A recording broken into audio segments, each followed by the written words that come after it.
Yo, boys from the hood, we are live covering a Doom 2016 video, apparently. Lord Captain Commander Dunn has brought it to my attention that it is awful. And we are going to see if this is actually the case. Or not. Hey, what do you want me to do with that? What you're pausing like you're expecting something. What do you want me to do with that? Pausing? No, I'm just being like, okay, I hope this is good or not. We'll find out. Okay. But good thing, I managed to download Doom Eternal onto my external hard drive. So, sound a bit weird. really, Yeah. It's strange. It's a bit muffled. It's odd. I'm not sure why. Let me... Audio... Oh, it's on my microphone. Have you tried taking the cartridge and blowing out and put it back in? Nah. You're weaker now, actually. Speak up. The CM Tech? Really? Oh, Better. There we go. Okay. You're good. Cool. Alrighty then. So, comments. Becca. Muffled done. Yeah. Mm-hmm. Just a real quick question so we can get some background, because I feel it's always good to, know somebody's background with a topic before we make fun of somebody else for their awful ideas on it. What is your history with Doom? Mine. I watched the first 5. I watched the last 20 or 30 minutes of the movie when I was 13 on TV. That's not. No, that's not. I played 2016 a couple weeks ago. All right. So, White, what is your history? I've played. My first time playing Doom was Doom 64 on Nintendo 64. Nice. And it's been on and off since then. And then I barely played Doom 3, but like maybe a couple bits of it because my computer could hardly run it. And Doom 3? Yeah. Okay. And then Doom 2016, I played the shit out of that. And then, obviously, after... It was funny with Doom Eternal, because at first I watched EFAP's coverage on it, which completely turned me off to the game. Because how they made it sound like this, it was this very boring bug, and it's like, you run out of ammo like 5 seconds, and it's just this awful thing. But then... Yeah, they had a bad take on that. Yeah. And then I watched British Potato... I talked with him a bit, and he showed me how to play. I'm like, holy shit, this is actually pretty awesome of a game. Okay. It really stained my opinion for the longest time with that game. Okay, so my history with Doom, just real quick, is I've played a bit of Doom 1. Love the music to E1M1. I've played a lot less of Doom 2. I've completed Doom 3, played Doom 2016, and I've played Doom Eternal, plus the DLC of the Ancient Gods. I gotta say, out of all of them, Doom Eternal is probably my favorite gameplay-wise, just because I love the momentum in that game and how it just does not let up. But the final boss in the Ancient Gods DLC can go suck a dick. Oh yes, certainly. That is the ring around the rosy boss fight in a nutshell. Oh, I did it. I did it on Ultra Violence, but it broke my soul doing it. I could have beaten that in an Ultra Nightmare. It's just that boss is such a pain. I hate it. You can't shoot him. You have to wait for him to do his fucking thing, but he hardly ever does the fucking thing. And then he heals himself if you do it wrong. Yeah. That's the part that kills me. That's why I get mods, and I'm just gonna fucking yeet his ass every time. I did it on the Xbox One, so I did it the hardest possible way. No, thank you. Truth be told, though, the game on Xbox One runs very well, 60 FPS, 4K. Yeah. It runs the way it would on PC. Oh, certainly, it runs pretty good. Yeah. Anyways, Any All right, further so now ado? we've established a baseline here. We can now make fun of a retard. Yes. Yeah, which is kind of unusual because Worthabuy at least, like, I know he had a really good take on TLJ. Like, he's the guy saying, Return of the freaking Jedi! In Return of the freaking Jedi! Luke freaking Skywalker! Same guy. Yeah. Yeah, so for the most part, he just talks about the history of Doom and all the other fucking Doom games. And they just skipped all that shit because we don't really need to talk about those. It's just 7 minutes of nothing. Oh, I have played Doom 64. I just remembered that. Not that I forgot I played. I just forgot to mention that. So I've played most of, if not all of them. No, we need to establish a baseline. Yes, obviously. Yeah. A pioneer of that, you know. So there you go, my claim to fame. The thing is, Doom 3 brought that level of intensity, their memorable moments, that thing battering down the door. Remember that? And the door was buckling, the imp in the jar scare. It was great. It was immersive. It gave you purpose. Now, Doom that's just come out, compared to Doom 3, is a lifeless, soulless, passionless game. Wow. Wow!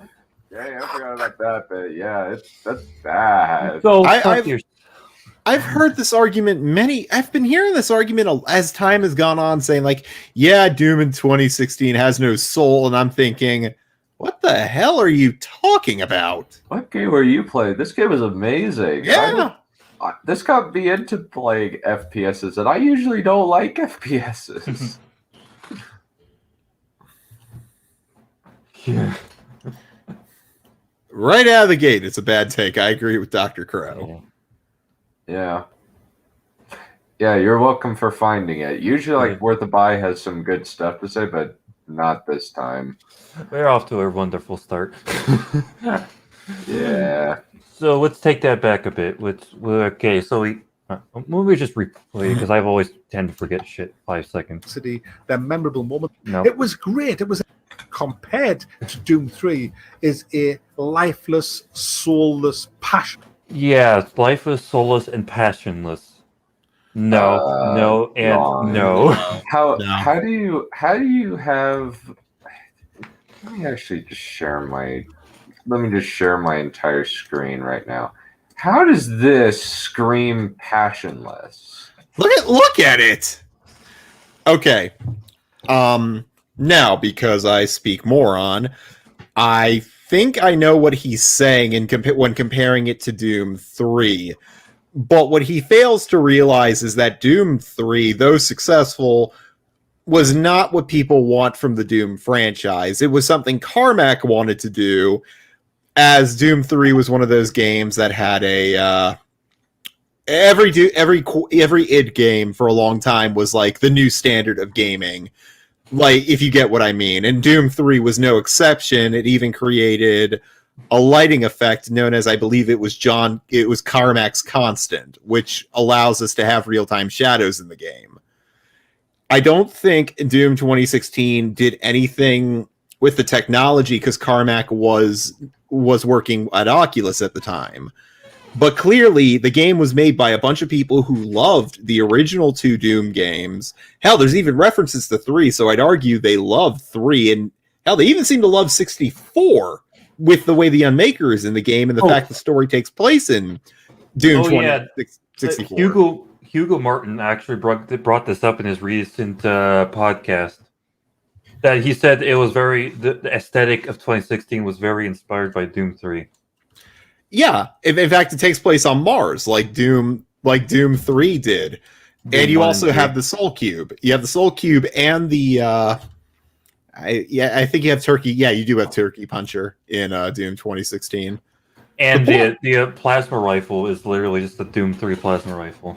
But that's the thing. Like, this was clearly made by people who were passionate about Doom, and Doom was never like a deep game. Not even Doom 3, which was, you could argue, the deepest Doom ever got before 16 and Eternal.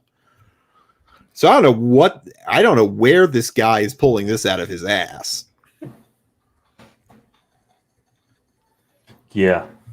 They spent so much passion and shit just to get the gameplay fine. Yeah. And also, like, the secrets are like nice and achievable. Like, they don't like do anything make it like insanely stupid hard to get that stuff. It's not Doom 2016 is not like Doom 2 or 1 or 2 where it is a labyrinth upon a labyrinth and you are spending maybe upwards to 30 to 45 minutes in some levels searching for one fucking key card. And humping walls endlessly. Oh, that too. Yeah, like it's Wolfenstein. Oh fuck! I forgot there's. Okay, there. Yeah. What? God damn it! My spacebar is buying to so many things. What the hell? This game, all it is room after room full of. It's an arena shooter, you fucking moron. Well, to be fair, Doom initial design wise was never just an arena shooter. It's weird because Doom 2016 does borrow a lot more from Quake than it does the original Doom, but it's that nice, the chocolate meat and the peanut butter. It's mixing so well.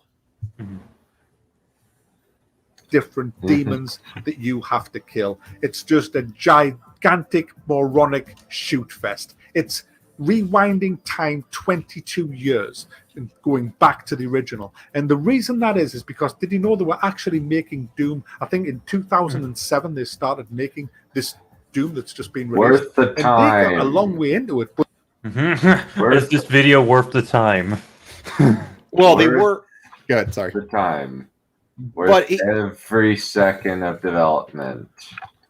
To be fair, if we did get the Doom they were making in 2007, I think the franchise would have met the fate of like Brothers in Arms, Medal of Honor. It was going for a modern military shooter, as was the style at the time. It was the style at the time. but it ended up like Call of fucking Doom. And so they scrapped it in 2013 and started rebuilding it from the ground up. And it was then that they decided to say, fuck this, we don't want to make another Call of Duty. We're going back to the original. We're going back to its roots. We're going back 22 years. Now, for me, and this is just my opinion. Oh, see, he's using the There's opinion shield. Yeah, there's the shield. Just because you have a shield doesn't excuse you from being an And idiot. this is what I say to these people. Stop it. Get some help. And also, just because you have have that shield doesn't mean it's a good shield, or that we won't ream you up the wazoo for it. It's about as useful as the shield is in Bloodborne. You know, I'm not saying this is the way it is. For me, that was a mistake. Obviously, No, it's not a mistake. No. When this came out back in 2016, I played it. I was like, this is such a breath of fresh air. We've been circling the same drain since 2007 for nearly 10 years. This was such a delight. Yes, it was. Yeah, this thing is so fun to play. We just want to kill him and it delivered. It's shield made with wet paper.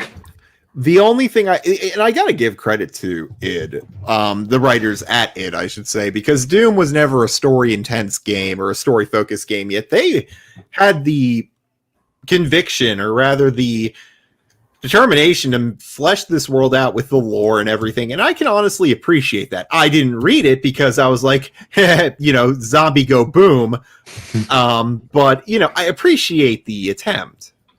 Mm-hmm. Just I saying. didn't want another Call of Duty game because most games now that are released are like Call of Duty. The bullshit. So, but why does no one go down the Half-Life route?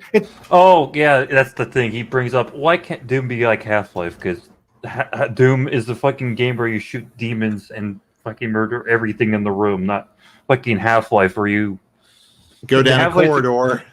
Yeah, and you do puzzles and shit. Like, Half-Life's not a bad game, but it's a great type of game. These are two completely different. The shooters come in a wide amount of varieties. I think people forget that. What can you do? It's really frustrating that these people are stupid. Yeah. I don't know. Staggers me that all these developers out there, everybody's been crying for Half-Life 3, but no one delivers a game like Half-Life 1 or And Doom 2016 is not a Half-Life. Like, why? Why would you want Half-Life 3 from a Doom game?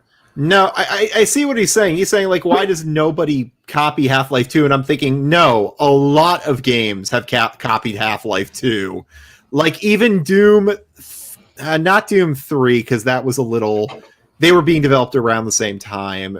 But a lot of games ended up trying to copy Half-Life 2, like Time Shift, if you ever heard of that game. That is a huge Half-Life 2 ripoff. Yeah. BioShock, that's more akin to System Shock, but it's still borrowing from Half-Life's playbook. Some people really don't know how to run two brain cells together. I would agree. Mm-hmm. Also, Dr. Crow, to your point, I think it will, because I've played Alex, and I have never played a more immersive game. VR can very well do that.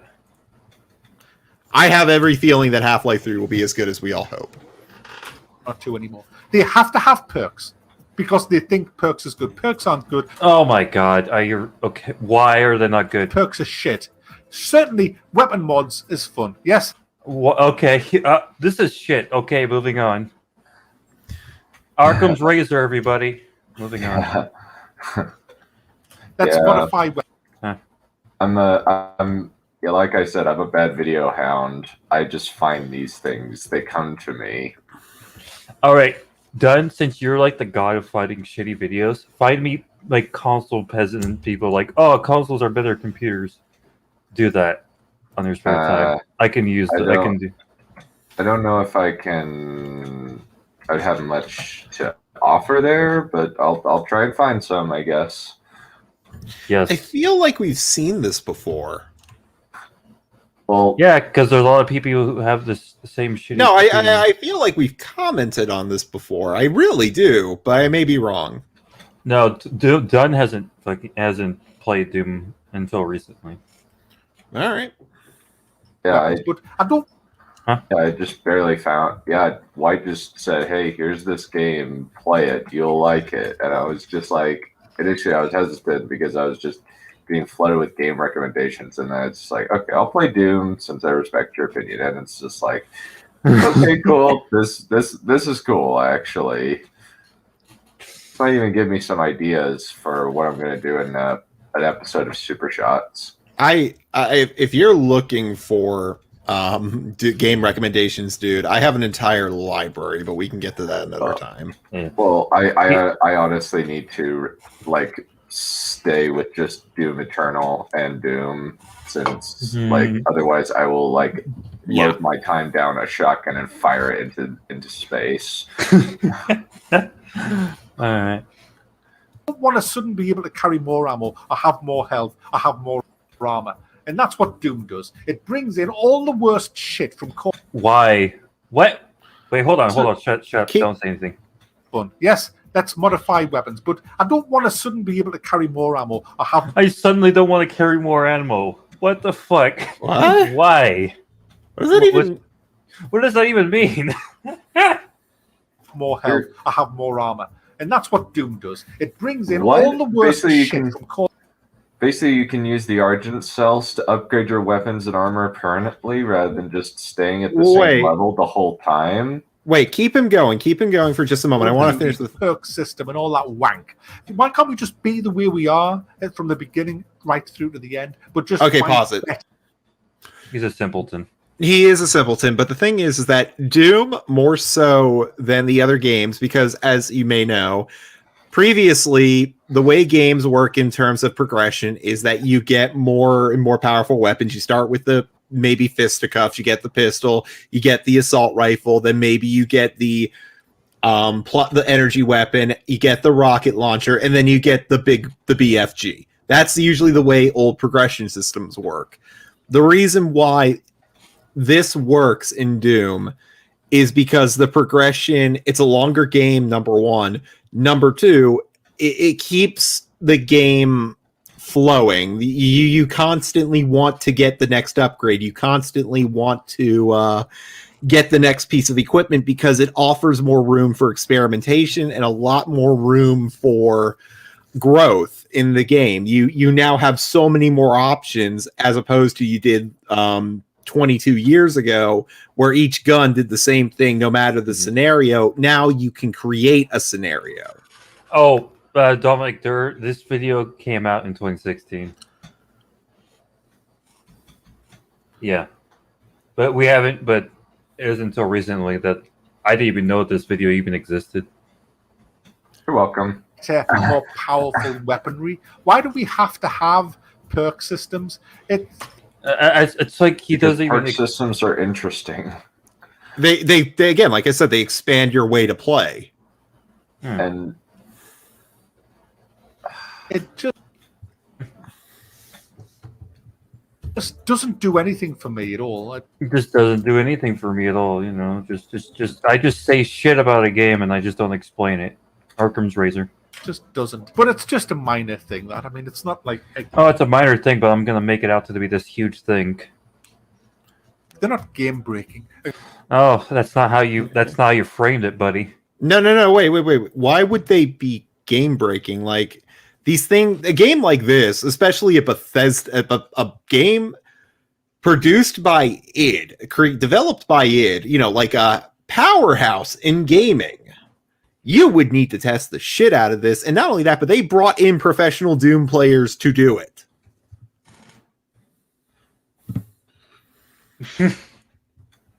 Yeah, he has played the game. He's pretty shittily, too.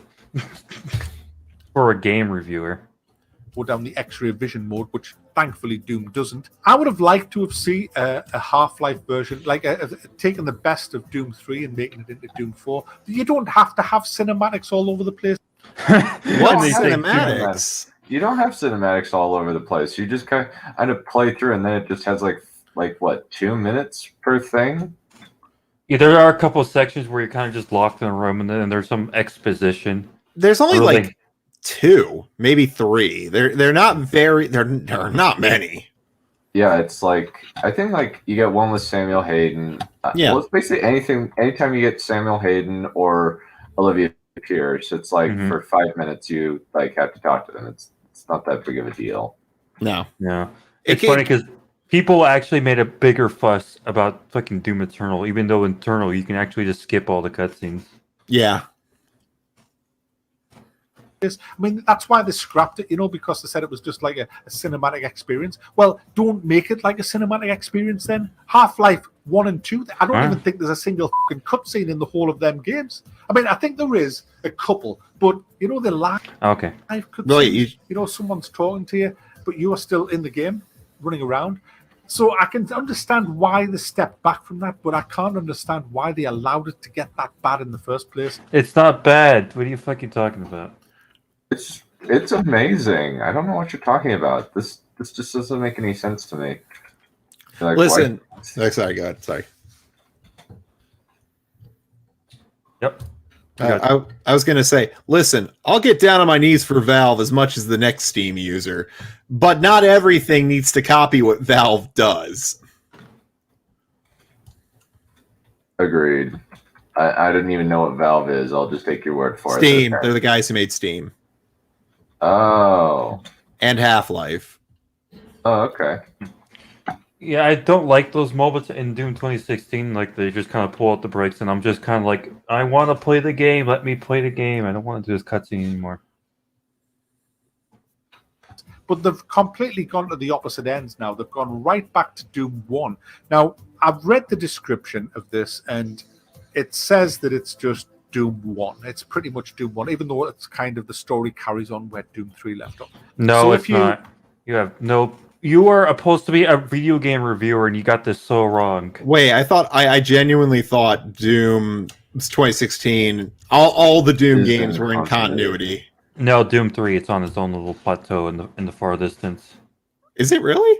Yeah. I genuinely did not know that. I always heard that Doom 3 was in continuity still, but whatever. Only because, like, isn't like Doom 3 like a horror game as opposed to like an action shooter game? Yeah, Doom 3 is more like Alien, in a way. Mm-hmm. It's a very good atmospheric game. But it's not like a Doom game. It's very different. It's still it's what would happen if you were to take the survival horror part of Doom 1, which it was supposed to be, and see it fully realized. Yeah. Also, their biggest sin is the shotgun sucks in that game. So Yeah. If you were hoping that it was going to be like more of Doom 3, don't buy it. Stay away. Now, if you If you don't, if you soulless moronic shooting, Jesus. You just throw this shit at the fucking wall, and like I'm surprised this got so many fucking likes. Like, oh, this you like soulless moronic shooting? Here's this like, by the way. Yeah. and I've got your game of the year. Oh dear. Right. I was surprised that kind of like usually has fairly good takes, but apparently not this time. He's a boomer. yeah, I was about to say, I think it's because it's like watching my dad play Star Fox 64. It's like a caveman trying to figure out fire. Yeah, just watching his gameplay, he just sucks major fucking dick. Like, holy shit. For a fucking, I mean, he does fit the fucking games journalist trope in this fucking gameplay. Right here, right now. So let's look at it at what it is. It's a moronic shooter. It is extremely fast-paced, which is brilliant. It is terrific fun. Why do you say it's moronic like it's a bad thing, and then say it's fun and enjoying? Like, what are you trying to say here? Yeah, I'm getting mixed vibes from this guy. Yeah, a little bit. If Very that's much all so. you want to do. Because you get these double jump rocket boots that allow you to jump all over the place like a complete prick. And without these boots, the game would not be anywhere near as good. Sadly, it has these glory kills that ruin it. What? The glory kills ruin it. I forgot about this bit. Oh my goodness, what is wrong with You don't have to do the glory kills; they're optional. But that's the only way you can get back health. Like that No, is it's not. well, I know it's not the only way, but it's the way you're supposed to gain back health. Because if you're playing on Ultra Nightmare or something, you're going to be strapped for it. Fuck that. Fuck Ultra Nightmare and fuck Nightmare in 2016. That's just a bunch of bullshit. I wish they just took the glory kills out. The glory kills are for console users. I'm absolutely What? What? What? I have never heard. What the fuck is this? They're for console players. Look at it like this. Look at it like this. The glory kills were introduced in a mod that was so popular that it became a mainline feature in a mainline game. By the way, if you haven't played Brutal Doom, play it. It's basically turns Doom 1 and 2 into Doom 2016. Really? Dang. That's Not awesome. only that, but I would honestly argue just because it's pixelated, the brutality in Doom 1 and 2 with Brutal Doom is probably a lot more disturbing because it has that nice crunch when you kill something. Ah, lovely. What the fuck is this guy on? Jesus Christ. Eric, he's like, maybe he's just imbibed way too much of the critical drinkers booze cellar. Go away now. Oh, all right. That's it. I am. 90% of the time, I have no idea what the fuck I'm talking about. There we go. You could have When set he that was one good. up better. Also, the glory kills Yeah, are really entertaining. Yeah. Yeah, I mean, I haven't fucked with StreamYards like little video clip things before. All over the place. Sadly, it has these glory kills that ruin it. I wish they just took the glory kills out. The glory kills are for console users. I'm absolutely no one's going to ever convince me that the glory kill is for anything other than the consoles. Because What? I use those all the time on Jesus. PC. They're for console users. Why the fuck are they for console users? Let's hear we have in 2016, and I have a PC. I don't have a console. I don't own an Xbox. I don't understand. What I don't have words to describe what I'm feeling here. Keep going. I want to hear this. Get console gamers playing this, and not only do they have this weapon wheel that slows down time while they change weapons. Oh yeah, they press a button. The weapon wheel. Who fucking gives a shit? No, that's done. In fact, it's kind of better. It doesn't stop time, but it slows down because it keeps the action going. Doom 2016 and Eternal is all about movement. It's all about not positioning per se, but more like if you stand still, you're going to die. Mm-hmm. And you're gonna die over and over and over and over again. Oh yeah. Yeah, this guy is playing like on easy difficulty because, like, holy fuck, this guy is awful. And he's like, the reason I'm saying that is because this guy is supposed to be like a game reviewer. He's like supposed to have some level of confidence. But holy shit. Comes up, and all the monsters say, "Right, time out, lads, time out, time out." You know, it's funny if you didn't notice, Dunn, if you shoot the BFG and hold the time pause button, like the add switch weapon thing, the damage will continue to stack up with the BFG round in 2016. That's a great glitch. I love it. The time one with the BFG, really? Yeah. Like time slows down, but the BFG round doesn't. Like, it slows down the projectile, but its damage still goes at normal rate. Because it does damage over time. Yeah. So it literally, you pause, so you hold up the weapon wheel, and it literally just deletes everything in the room. It's awesome. Dang. Hold the weapon wheel. Okay, I will definitely take advantage of that. That's a very good. The what's it called? What's it called? The cyber demon. The cyber demon doesn't stand a chance. Oh, okay. I will keep that in mind. That's evil. I like it. I have never thought about doing that. Damn, I could have just deleted the final boss in 5 seconds. In game time. Wow. Get the kettle on. He's switching weapons. Who fucking gives a fuck? Who cares? You ready? Okay, right, get him. You know, it's What are you doing? absolute What is your bullshit. But worse gameplay? than that, guys, is when you die, when you're close to death. Look at this guy. He's just standing there looking at her like, oh, look at that. It's a summoner. I'm just gonna stare at you for like 5 And seconds. he's using the super shotgun at long range. Why would you do that? Use the siege mode. It's like weapon swap or something. Use the weapon upgrade you got. Like the siege mode is like that's like the most broken thing in this game. It just slices through things. The only thing it doesn't slice through are the Barons of Hell. It takes like 2 shots. I got to admit, that's a totally fucking metal name, Baron of Hell. That's an awesome name. Mm-hmm. I concur.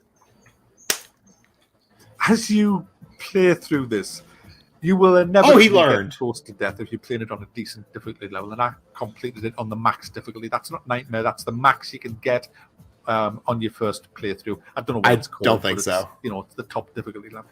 Top difficulty is Ultra Nightmare, but it's essentially how do Nightmare, you- but with 1 death. So how do you so Ultra Nightmare is I haven't found Ultra Nightmare on Doom 2016. How do you You have to beat Not the even game bother. first. I have to beat the game? Yeah, Oh. It's dumb. Okay. Like on Ultra Violence or on any difficulty. Yeah. Oh, okay. Okay. Okay. I see. And Decent if you work. start to get below 30% health, the demons all rally round to save your life. They will go, fucking hell, he's dying. What? What is he talking about? He's talking about a mechanic that doesn't exist. Because I remember when I was at 30% of health, I kept going, "Oh fuck!" Mhm. Especially in Eternal. Yeah, it seems like in Eternal they mess you up. They rip you apart. Maybe we want to make a book about this. He's dying. Quick, lads, Give him first aid. Here, Max, shoot us quick. And as you shoot, whatever it God, you suck. is you shoot, doesn't matter what it is, the next monster you shoot, he will throw more first aid at you than a fucking casualty. Okay, it's because he dies. If you can kill one, they'll drop a lot of health if you're very low in health. So you're not just fucked. Yeah. It's good balanced game mechanic. If you can kill it fast enough, he'll save you. It seems pretty reasonable. But if you're surrounded, as been proven multiple times in my playthrough, it don't fucking matter. Yeah, you'll get. You can absolutely claw yourself back better in Doom Eternal than in 2016. Yeah. Unless you get the saving throw. The saving throw kind of like breaks the game a little bit. Say with the infinite ammo, but makes the game fun. Oh yeah. When you're going through Doom Eternal, I recommend your first ruin to be How am I blanking on it? Because I use it all the fucking time. Air control.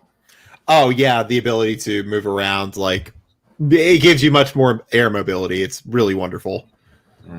In Eternal, you have extra lives you can get, so you don't have to restart a level if you go Or a past zero checkpoint. health. Yeah. The department of a hospital. He will to keep you alive. Well, there you go, Mac. Bandages, quick. If you run out of ammo, it's even worse. Ammo is even worse than that because you have the chains. I like how he's using quad damage, but he's not even using the super shot. That's what I was thinking too. I'm like, you're using the pulse rifle with quad damage. Get the fuck out of here with your terrible gameplay. So, and what you do is, if you are low on ammo on all your guns, you just walk up to any monster, pull out your chainsaw. That's not how that and he will works. You have to have a good amount of ammo for the chainsaw. You need to have the fuel. Yeah. shower you with ammo. And they balance Fill all it your for when guns you up pretty find much. stuff. Huh? And they balance pretty well when you find it. Yeah. And Eternal, you can't just delete any enemy in the game with a chainsaw. Well, you can if you have the right fuel again, but the issue is that fuel's far rarer. Yeah, and you can't actually just chainsaw a heavy demon in Eternal. Oh no, I know you can't do like the Doom Killer or whatever that thing is called, but like with most, like the Barons, the Pinkies, and all that. No, you can't. You can't chainsaw Barons. I thought. Oh no, not Barons. I'm sorry, I was thinking of Pinkies. Yeah. I think Pinkies, Hell Knights, not the super heavies.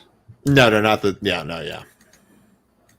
With ammunition. Talk about dumbed down moronic shooters. That's what this is. Why is it dumbed down? Arkham's Razor once again. It's just, yeah. But and there's a this is bad. I'm gonna move on now. I'm not gonna explain anything because fuck you. That's why. Replica has better arguing skills than this guy. Oh, shots Oh my fired. god. Listen, I never go for a shot across the bow. I just go for a full bombardment every time. Giggity. Well, It's fun. You have to disengage your brain. You have to say, right, There's a lot of thinking involved. At least with the Cyber Demon, I had to try multiple times to beat him, because I didn't figure out that the best way to beat him is just plaster the glowing white spot in his chest over and over with the super shotgun. I hadn't gotten that. It took me a while to kind of get around him. Like the only time you can turn your brain off is like when you get to my level where it's just everything's just automatic and I can just go through the game all the way through Nightmare and just cruise control through the whole fucking thing. I gotta tell you, his footage sucks. And I don't mean as in because he's a terrible player, but we've seen the same environment the entire video so far. And I'm thinking at least most professional reviewers would mix things up with different footage. Yeah. going to get Doom 3. I'm not going to get this immersive, scary story. Oh my god. You are missing the point of Doom. He actually really is. Doom is just a shooter. It's meant to make you, like Dr. Crow said, it's meant to make you feel like a badass. You don't know how right you are because the way I've read Masters of Doom, which tells the story of how id was founded and everything. According to it was Carmack or Romero, I think it was Carmack said story in games doesn't matter. It's like story in a porno. You're not paying attention to that. You're there for the money shot. Yeah. Armor was kind of useless for the most part in 2016. Yeah, I remember that too. The armor kind of comes in useful once you're like on easier easier difficulties. Yeah. Oh, so once you get to Ultra Nightmare, it kind of like it's useless. It's paper. Oh dear, dang. Well, looks like infinite ammo goes out the window. Of suspenseful corridors and demons sleeping out on me. I'm not going to get that. That's not Doom 2016. Doom 2016 is I delete they're in a room locked with me, not I'm in the room locked with them. Oh well, until they tear you apart limb from limb. Which they can and will do. Room full of demons, so let's just engage Quake mode and kick the f out of them. And that is Doom. Kick the fuck out of demons. I say I played this on the hardest difficulty possible when you're doing your first playthrough, and I didn't enjoy it. No, because you suck ass. I didn't enjoy it. I found, you get two-shotted. I died about 15 times. I think 8 or 9 of them were me killing myself because as a FPS veteran, I go into Quake mode. I want to do rocket jumps. I want to be leaping around and firing at them in FPS. I thought you said you get double jump boots and you're leaping around like a prick. Sounds like you're leaping around like a prick. Wait a minute. Rocket jumps. Hey, that only works in certain games. In other games, that just kills you. Yeah, like, and not only that, what are you talking about? Like FPS mode, like that hasn't been much of a thing in recent games up to that point. Rocket jumping hasn't, like, obviously TF2, but rocket jumping is kind of a dead art. Like, it's preserved for a lot of retro games, much less games like these. Oh no! Don't even bring up DW Terminator. Just way to avoid damage is not get hit. No, Doom 2016 is weird. You can't, like, if you're, it's kind of a weird thing. They fixed in Eternal where if you play the game no, I think he's playing it on Ultra Violence. Oh. I doubt it's ultra violence in all seriousness. No, because Doom 2016 has this weird bug. If you play it on Nightmare or something, and you exit the game and come back, it will sometimes set it to hurt you plenty. Oh. And even if you do set it to like ultra violence, you load up the next mission, and it'll set you to hurt you plenty. So I think he might have thought he was playing in the hardest difficulty, but the game actually set him down to a lower difficulty without him realizing it. Yeah, because on Nightmare you can just get fucking two-shotted. Oh yeah, even the imps are dangerous. Oh yeah, in the beginning of the game you can get one-shotted by a fucking imp fireball. Yeah. Midair. I don't know why. I'm just flamboyant. You talk to any Quake player who played like at a really high level, and they will all say that in Quake it wasn't enough to railgun somebody. You had to rocket jump, switch to rail in midair, and shoot them while you were in midair. Why don't you quit weapon swap in this game? You're acting like, yeah, I know. He's like, oh, you can switch to this weapon, you can switch to this weapon, but in this gameplay, you're just using one gun the whole fucking time until you run out of ammo. The other thing is that in a Quake game, if you're doing that in the campaign, that's not impressive. It's only impressive if you're doing it in multiplayer. Yeah, too bad Doom 2016's multiplayer was just dog shit. Yeah, it kind of is. It's weird too. They brought in a bunch of test players and they said like, "Hey, here's all your the cultural significance of Doom literally cannot be understated. Everything it did changed this industry for the next 100 years. And I'm not kidding about that.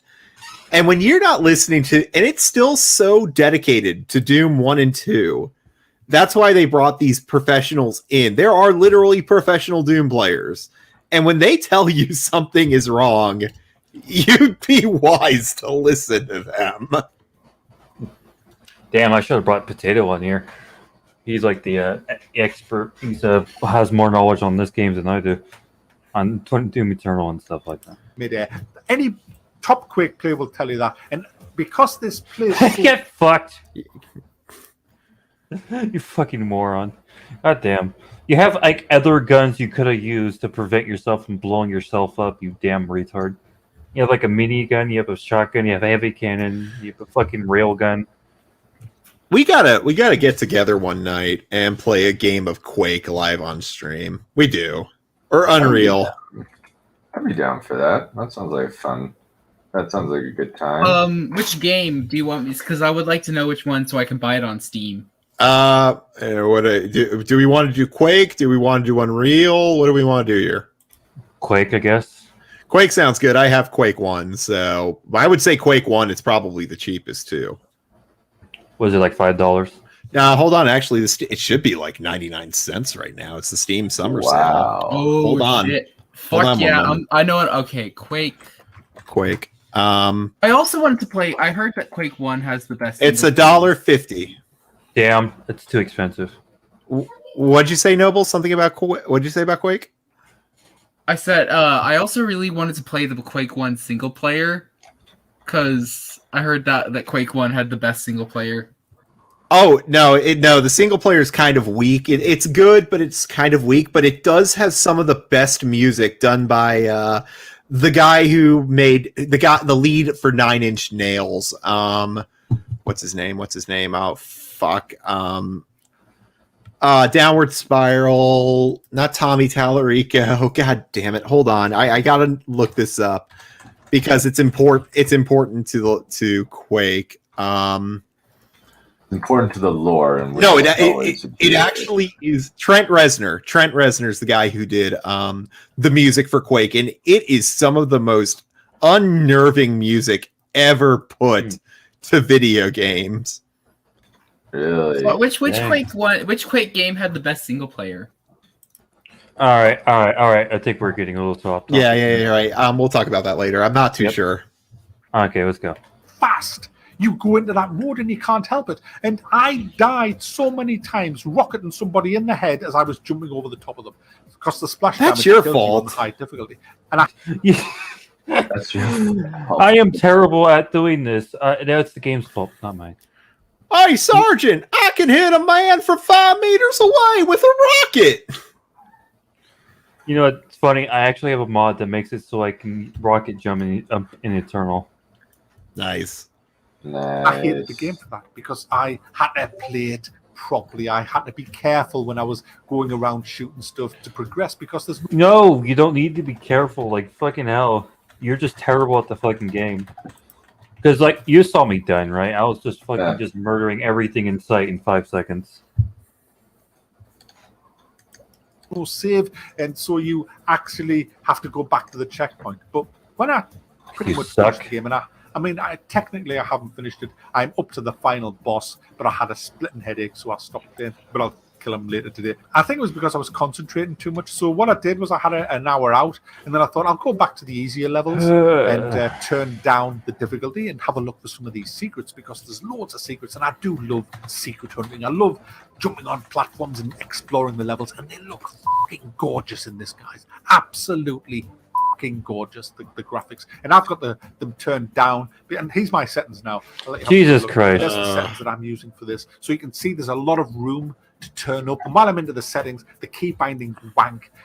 It really is. There's not all of the keys are listed, so Okay. be careful for anything ever, never will, never have.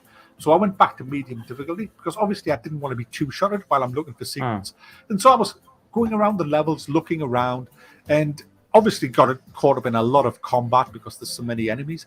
And Well, I just bought like actually enjoyed it more Quake on Collection medium for difficulty because $7.49. I was so relaxed. I knew I wasn't going to die unless, I did die by being ridiculous. I jumped over somebody's head with quad damage and rocketed them and blew myself pretty much out of the game. What I'm saying is, because you are I was so much more relaxed. Mm-hmm. relaxed and do crazy moves and just running around like a complete arsehole. And I started enjoying the game. And I started to think, wow, this is actually fun because it's so fast paced. Unless you are just absolutely ridiculously amazing. And obviously I'm well past my best as a FPS player now. I mean, Oh, You know, come this on. is kind of like the opposite of the video we covered on the Spartan cast, where it's like, oh, like games are way too slow now, and it's like, oh, Doom is too fast. It feels. Mm-hmm. You don't even need to be the fastest player. You just put out a lot of damage by quick swapping. Or just super shotgun. You know, in that my game. eyes and reflexes. Yeah, just super shotgun in siege mode, everything will die in 5 seconds. Are nowhere near as good as they used to be. And I recommend this. I recommend you play on medium and just be a complete prick. Just run around like a complete and Don, what are you playing on? PC. No. What difficulty? Easy, medium, hard? What difficulty? Medium. Okay, and this is the first FPS you play in a while, right?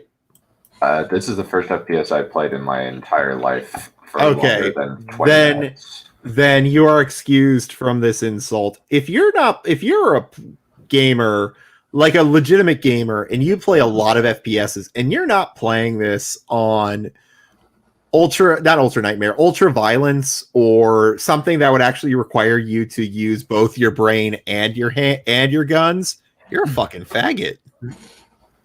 Yeah, because I know, like, honestly, I honestly started playing Halo on heroic because like I've been playing like Halo for a few years now.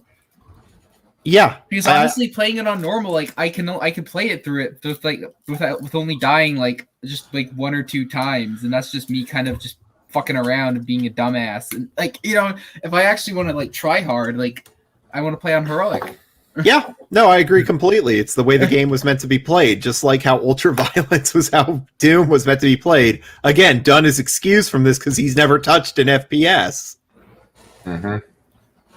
Prick. Yeah, I played a little bit on Ultra Nightmare, but I like to find the secrets. That's fair. Yeah, Ultra Nightmare is bullshit. In 2016, anyways. I'm actually going to replay the whole game on medium and be a complete fucking prick. And I'm starting to enjoy it. I did actually beat Halo the Library on Legendary, and god damn it, that was just miserable. That's your own fault. That's your own fault. I know. It's kind of why I don't really want to continue my Halo like 1 Legendary playthrough, even though I've gotten through the worst part of it. I'll be right back. All right. I've accepted that it's not Doom 4. I wish it had been. I wish it had. It is Doom 4, just the better version, because it's not anything to do with Doom 3. Yeah, no, that Doom 4, like the Doom 4, like that they were like calling Doom 4, didn't look that good. Yeah, from what did it look like? There is some footage around It the looks like interweb. the most generic FPS game imaginable. Like, oh, it's like very like it's like basically, yeah, it looks like your the typical like Call of Duty clone kind of. Where everything's like very like scripted, and yeah, no, it just did not look good. We can show you when we get done with the video. Because it would have been a so much better game. But I've accepted that it's not, and so I'm running back now on medium, and I'm having a laugh. So the single-player campaign, it's about 8 to 9 hours long, not much really for your money, and it's just a massive shooting fest. Multiplayer, they've added a progressive level where you pick up weapon drops, which is nice, because that's what lacked the last time, but it's still not very good, the multiplayer. No. This snap map, which is basically a dumbed-down level editor. You can just snap. Oh, I wish we had down? Snap Up in Doom Eternal. That's like something we didn't have in Eternal. Dumbed down? I mean, To make it's pretty advanced. It has like advanced. You can like do all these like, different scripting things. Like it's I mean, for what it is, the fact that it's like a level editor that you can even use on console, that's pretty good. Yeah.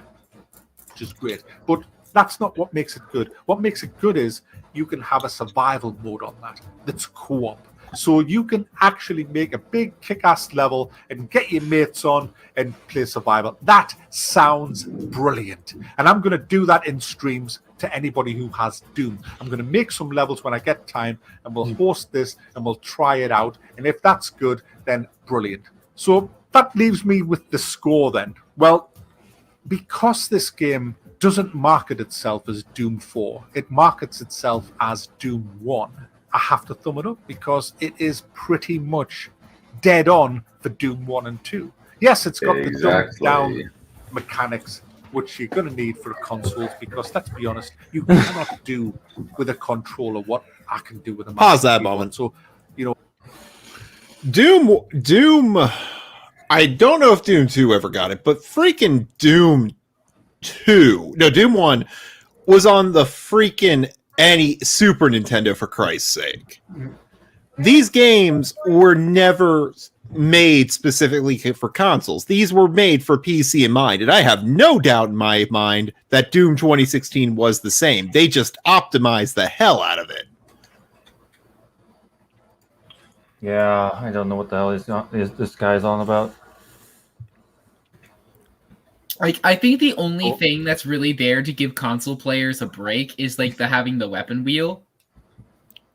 Even then, like, there's weapon wheels in other PC games. Yeah, true, but like I think that the weapon wheel is designed to make it easier for console players. Maybe maybe, but it doesn't hurt the game on PC. Mm-hmm. I don't know, because it's an extra option on PC, so it's not a negative. It's just a thing you can do. Yeah, fair enough. Although PC games when I play Doom on PC, I prefer just to use the key bindings to switch weapons. Mm-hmm. Use mouse and keyboards. We have a terrific advantage over the console users who use or anybody who uses a controller, because you just can't turn as fast. You can't react with the accuracy that we can. So it's had to be dumbed down, I guess, for them. It's not dumbed down. But I just wish they took the glory kills out. I really do. And toned down the health. But if you just want a mindless, moronic blast, shooting the shit out of stuff with quad damage, berserk, and just seeing blood and gibs everywhere, then yeah, it's absolutely worth a buy, because it is great fun. God, that was awful. I don't think there's anything else to talk about in this video. Wait. He was bitching about the berserk power-up, but the berserk power-up's been in there since Doom 1. Yeah. But he's been complaining it's like Doom 1 and 2 and not like Doom 3 the whole time, so. What? Doom 3 is like the black sheep of the franchise. Nobody likes Doom 3. No, it's like a very solid narrative. It was very engaging. No, it was. I have to admit, Doom 3 is the black sheep, yes, but it's not a bad black sheep. I've never played Doom 3 because it's the black sheep of the franchise. I'd honestly recommend playing it. I do, genuinely, because it is a good game. It's just not what people wanted from the name Doom. Just a different. It's a variation from what I understand. It is. And look, I know we're supposed to hate things that are different. I'm all for that, but I recommend. I hate Doom Eternal because it's different from 2016. I honestly don't think it is all that different, but Doom 3. Let me finish my point, please. No. Doom 3 is very different, and I know we should hate it, but I highly recommend, if you are curious about it, you should play Doom 3. What do you think of the Doom 3 shotgun? Okay, I know that shit. Okay, really Replica thinks that's like the best shotgun. No shit. Okay, what the fuck has he been smoking? We don't know what Replica really thinks. It just sounds like something he'd say. Well, he actually did say that. Hey, wait, what? Yes. He does say that. Just watch he has like a whole live stream playlist on his channel. Oh, that's right. He does things on YouTube for some ungodly reason. Yeah, he just finished his Replica films. He finished his prequel The Phantom Menace video not too long ago. It took him like 3 months or so. We need him. It had some relatively good argumentation, I suppose. I never said anything bad Uh, about the video. I just said he made a video.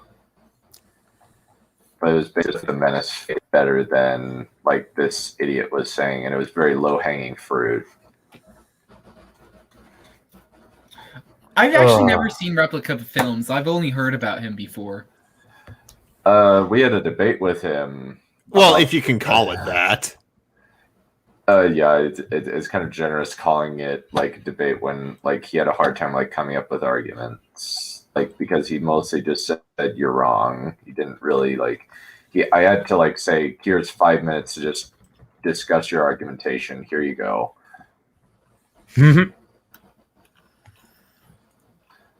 So done. You have anything else? Well, we could do his Doom Eternal video. Oh yeah, he has a Doom Eternal video. It's marginally better than this, not by much, but it's better than this. Like I am just tempted to play. I just like want to show off some Doom 2016 footage. Like this is how you fucking play this game. Set the record straight. I want to show off Earth Defense Force 5. Now that's a game. Oh, by the way, speaking of Quake, I did just buy the Quake collection. So if we wanted to play that like a multiplayer match, I could play like any of like the old Quake games. I could play Quake 1, Quake 2, or Quake 3 Arena because I bought the collection. Yeah, Quake 1 is only just like $1 right now. Yeah, it's $1.50. Actually, the whole series is only like $7.50. Which is why I bought the bundle so that I could have all the games. Anyway, Doom Eternal. Alright. I'd love to do like a lore dive on Doom 2016 because Doom 2016's lore is really interesting. I loved getting to see some of that stuff.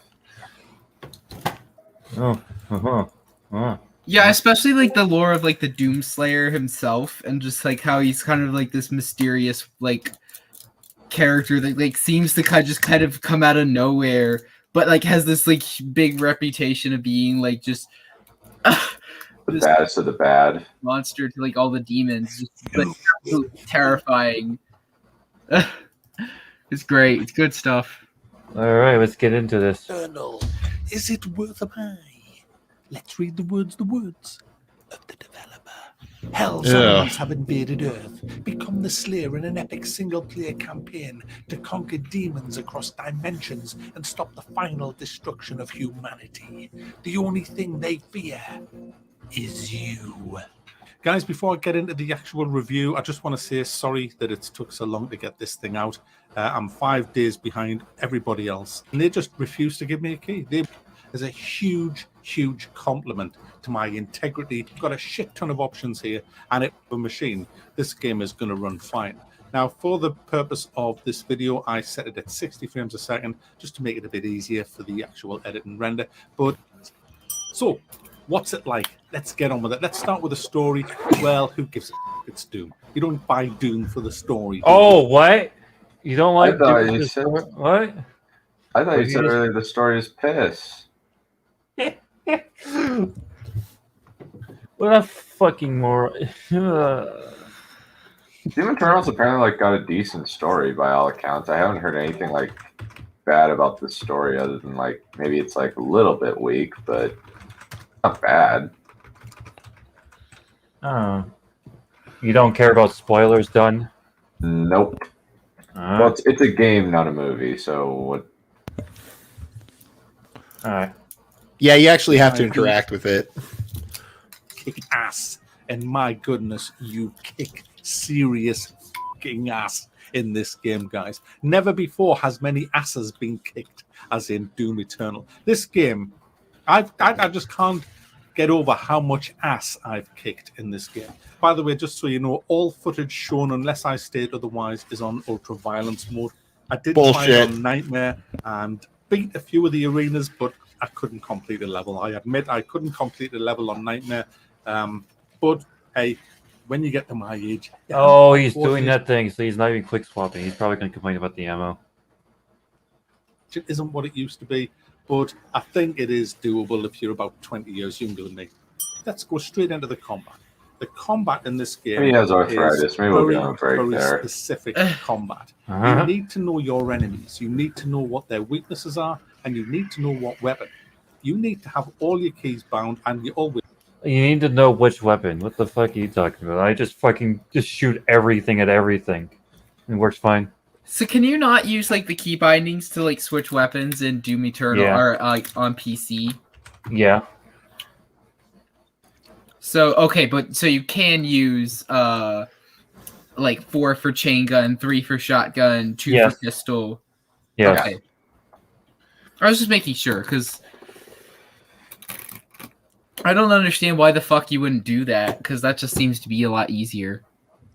We should anyway. And if you've got one of them fancy mice, get all them buttons bound as well, because you will need to switch all the time. You'll need to switch your grenades from frag to frost grenades. You'll need to switch to weapons that take out shields, like the plasma. You'll need to switch to machine guns. And all of the weapons can be modded, upgraded to 2 different ways of firing.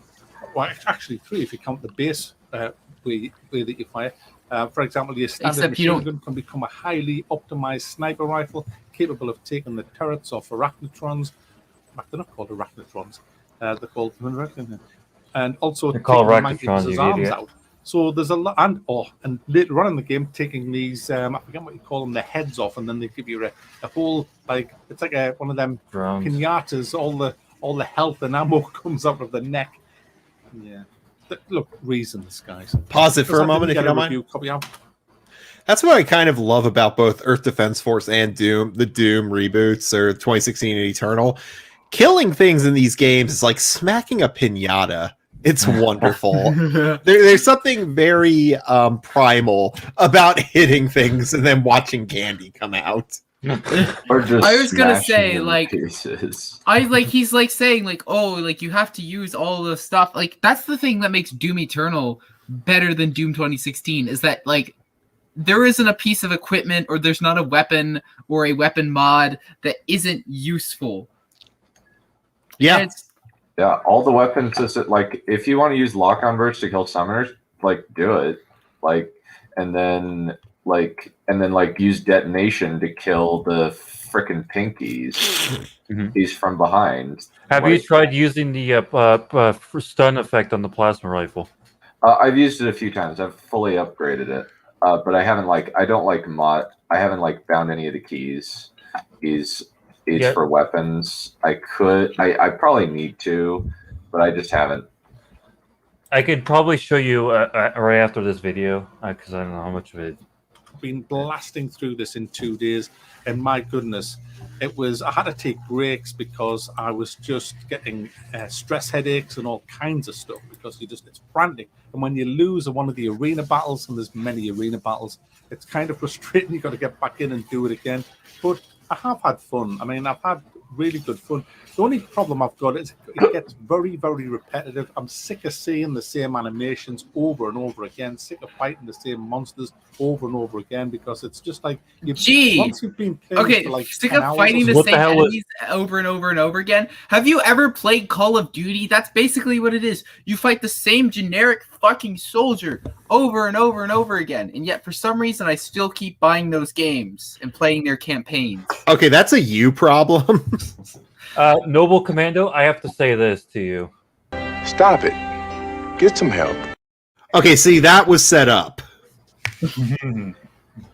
Yeah, it's mostly for me because I don't know the fucking interface of Streamlabs. So it's like when I try to do it, I'm like, oh, where the fuck did the clips go?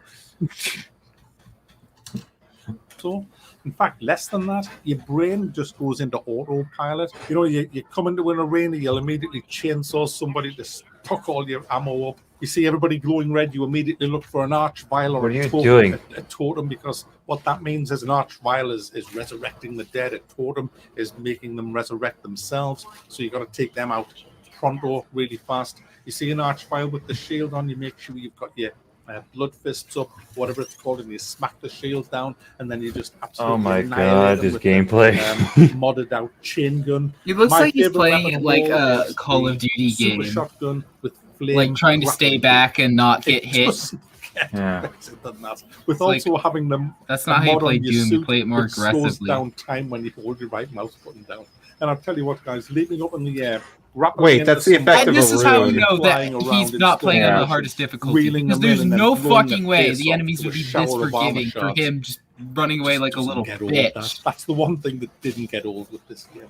Absolutely love the combat. It's not all good, guys. For some reason, some stupid fucking desk jockey who's never played Doom in his natch has sat there and goes, hey, can I have some input, please? Can I? And you fucking man keep it. Will you get to the point? Yeah, get to the point, please. Yes, guys, the Doom guy, the hardest bastard to ever grace your video game screen, is now Lara fucking Croft. Why? Lara so? Croft. Because it has platforming, I'm guessing. Yeah, I got that, but at the same time, this is very different from Tomb Raider. Ironically, though, I'm pretty sure Lara can take more damage than Doom Guy, according to the cutscenes in the Tomb Raider reboot.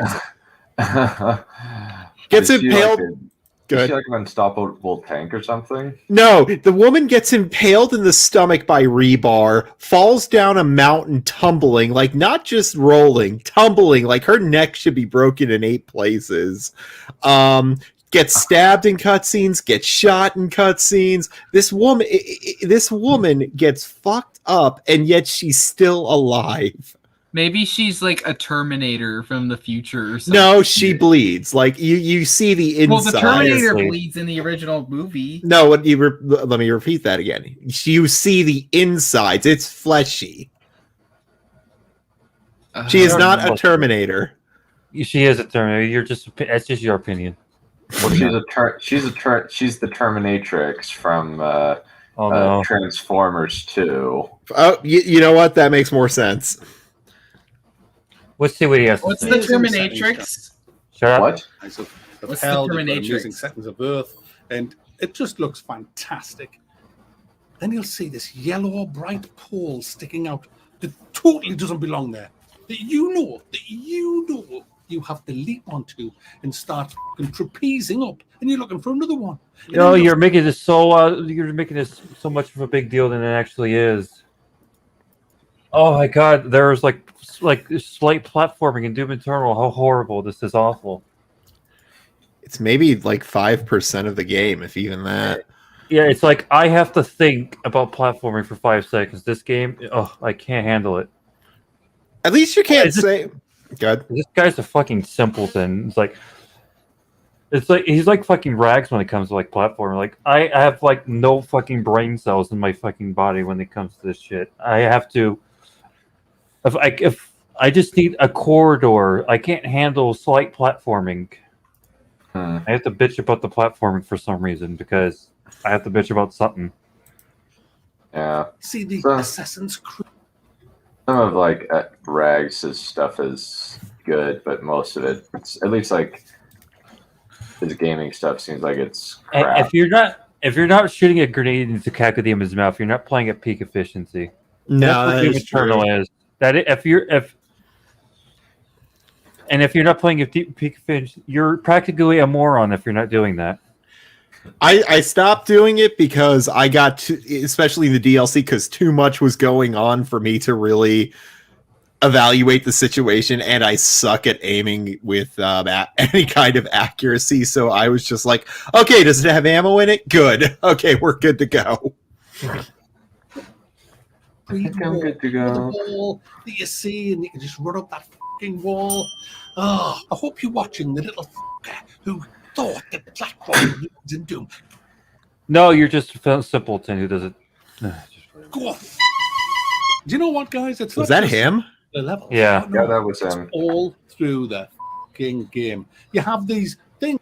Oh my god, platforming, how sad. I wish I had like sad music I can play. I could just like, Let me Oh, play let you me a play the saddest violin for you.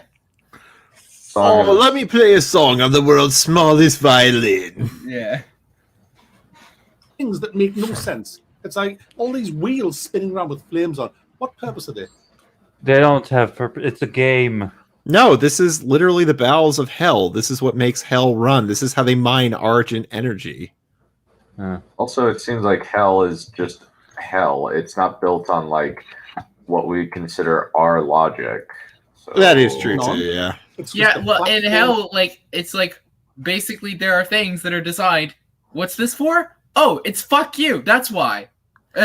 Actually, Like- you're not wrong, because if you notice some of the stuff you're climbing on, it is literally the souls of the damned reaching out for you behind these cages. Like, it is disturbing on a level that's really Yeah, odd. like I'm seeing, like I just played like a little bit of the tutorial, and I just saw like, whoa, there's like some dead bodies all over the place. Dang, that's creepy. That's really creepy. I think you need to stream it so I can watch you play. But I would probably suck because like I'm like still working on like playing through it. I mean, Doom 2016, since like I lost all my progress, I'm just trying to get it back. Yeah. fucking Manic Miner, fucking Lara Croft, just piss off. And another thing, far too many little animations all over the place. Oh, there's a new monster. Hey, you know what? This new monster does this, and you should do that. Fuck off! You're breaking up everything. Look at there. Look Lady what's got the right little there. What's this? Hey, want to see something? Want to see something? Look at right here. Look at this little thing right here. Wait a minute. He's playing with a controller. No, he's playing with the mouse keyboard. Isn't that right thumbstick? No, it's R. Oh, okay. Well, okay. I thought that meant like. All right. I thought that meant No, right thumbstick. Yeah, it says hold R to skip, and he's complaining about the cutscene. He can clearly skip. Okay. Yeah, Unlike 2016, where you couldn't skip the cutscenes. thankfully they were short. Well, they're not cutscenes actually. They're just kind of like boxes you're locked in. The and you have to exposition. Yeah, It's just exposition boxes, and you just kind of just sitting there. Everything. You're breaking up my fucking immersion. Well, Well, just turn the fucking tips off if you want. immersion. I don't really Not care all about fucking immersion in a video game. It can make a big difference one way or the other, Please, but but I can see why you don't need it. Yeah, it's You know, it's you not a can't really movie. style, You don't man. need I'm in suspension the of disbelief groove in a game. Hold on. What is he trying to say? Please, but you're breaking up me. You know, you're cramping me style, man. I'm in the groove here. I don't want to be interrupted. Cutscene wise, though, it's not too bad. There's not a great deal of them, and you can't skip them all anyway, which is nice. And I started skipping a few towards the end because, my goodness, I did get a bit fucking bored. By Like, the time I got to okay, the end I of the guess game, my thought, I guess to more further develop my thoughts on immersion breaking, like in the Max Payne games, like immersion breaking okay. might be a bit We more can of a talk big about this deal. later. No, I do want to hear his point. I do. I genuinely want to hear his point about immersion because it is important. Uh-huh. Like, Go okay, ahead. like I don't know, in a game like Max Payne, like I feel like there is some level of like this will break my immersion because Max Payne is supposed to be a game that's kind of grounded in reality and that, like, yeah, there's gamey mechanics in there, but like you don't want it to, you know, it's not meant to be like, oh, like. It's not meant, like, you know, it would be really fucking weird if all of a sudden there was like this guy like who just like took like 1,000 bullets to kill in Max Payne. Like that would kind of break your immersion and that wouldn't be fun. But in a Doom, like where you have bullet spongy enemy, or well, some bullet spongy enemies, because they're more meant to be like a tank type enemy. And then there's supposed to be like more weaker enemies, and there's like all these different enemy types. Like, yeah, no, that makes sense in Doom because Doom is by its very nature, is a not realistic game. It is meant to be a video game, not a realistic immersion game. Like, I don't know, like again, like Max Payne or Arma or Call of Duty or any of these other games that are trying to like kind of like have like somewhat simulation of reality. All right, you make a very good point. All right, White, we can continue. You made a good point there. I was really just skipping them. The story's bollocks. I mean, it feels like there's a chunk missing anywhere from Doom 2016 to this, to be honest with you. But let's get back on to positive because the game is good. It's, by the way, it's not the best first-person shooter. Do you know what? Can I just say, it's been quite enlightening for me to not have a review copy for such a long time for such a big game that I'm really interested in. And I've had a watch of other people's reviews. Me, you'd think it was the second coming. You really would. I mean, these people. This game is pretty not dang as good as good. everybody's telling you. It's a good game. It really is a good game, and I've had a blast playing it. No, this But is it's what bloody Doom pain. 2 Some of was the to levels Doom are 1 in just boring. 1995. Some of Like, the it's arenas are really impressive. good. The bloody parkour Tomb Raider bollocks is shite. The stuff No, you're just shit. I mean, Holy I'm shit. guessing this is the kind of guy who would complain that Doom 2 has some unconventional level design. I'm like, yeah, Sandy Peterson makes some weird fucking maps. Yes, like Chasm is really fucking annoying, but like, are you like if all your complaints are, oh, I fucking hate the map Chasm in Doom 2, that's not a point. Like, that's not a reason why like the game isn't great. It's just, oh, it has a map that's like kind of different from the other maps and it doesn't play like a standard Doom map. And it's like, oh, there's little parkours that you have to do and that you have to do these little platforming sections. That's not a big fucking deal. It's just like To quote Civi 11, Peterson, you fuck! Never played it, but maybe I'll have to. not very good either. Some of the weapons feel totally underpowered. Your punch is so bad you can't even knock a trash mob out. I was smacking at one about 6 times. It did nothing. That's What? because you have a super punch called Blood Punch. He does have a point, though, actually, that the standard melee weapon, the standard melee attack will not kill a standard zombie in the game. And I get it, it's not supposed to. It's supposed to be their cannon fodder for ammo and health. Absolutely nothing. Then he like slapped me and knocked half. Because if you were able to like kill father demons with your melee, then you can just easily get blood punched really fucking quick and start really messing with the balancing. Yeah. That's why primary fire for the heavy cannon and the regular shotgun are there. half my health off. It's just great. Some of the weapons just feel underpowered until you really spec them out. And this is another problem. The amount of progression in this game, there's far too much. It's saturated. Why? Why is that a These problem? other things that mod your weapons, and then you can mod the mods on your weapons after you've chosen. This is exactly the same thing that was happening in 2016. It's just more streamlined. I think it's because he doesn't understand what player agency is. He wants every player to play the game the same way. And while that's fine in multiplayer, that gets very old in single player. Like, chosen to mod a weapons, although- you can mod the mod.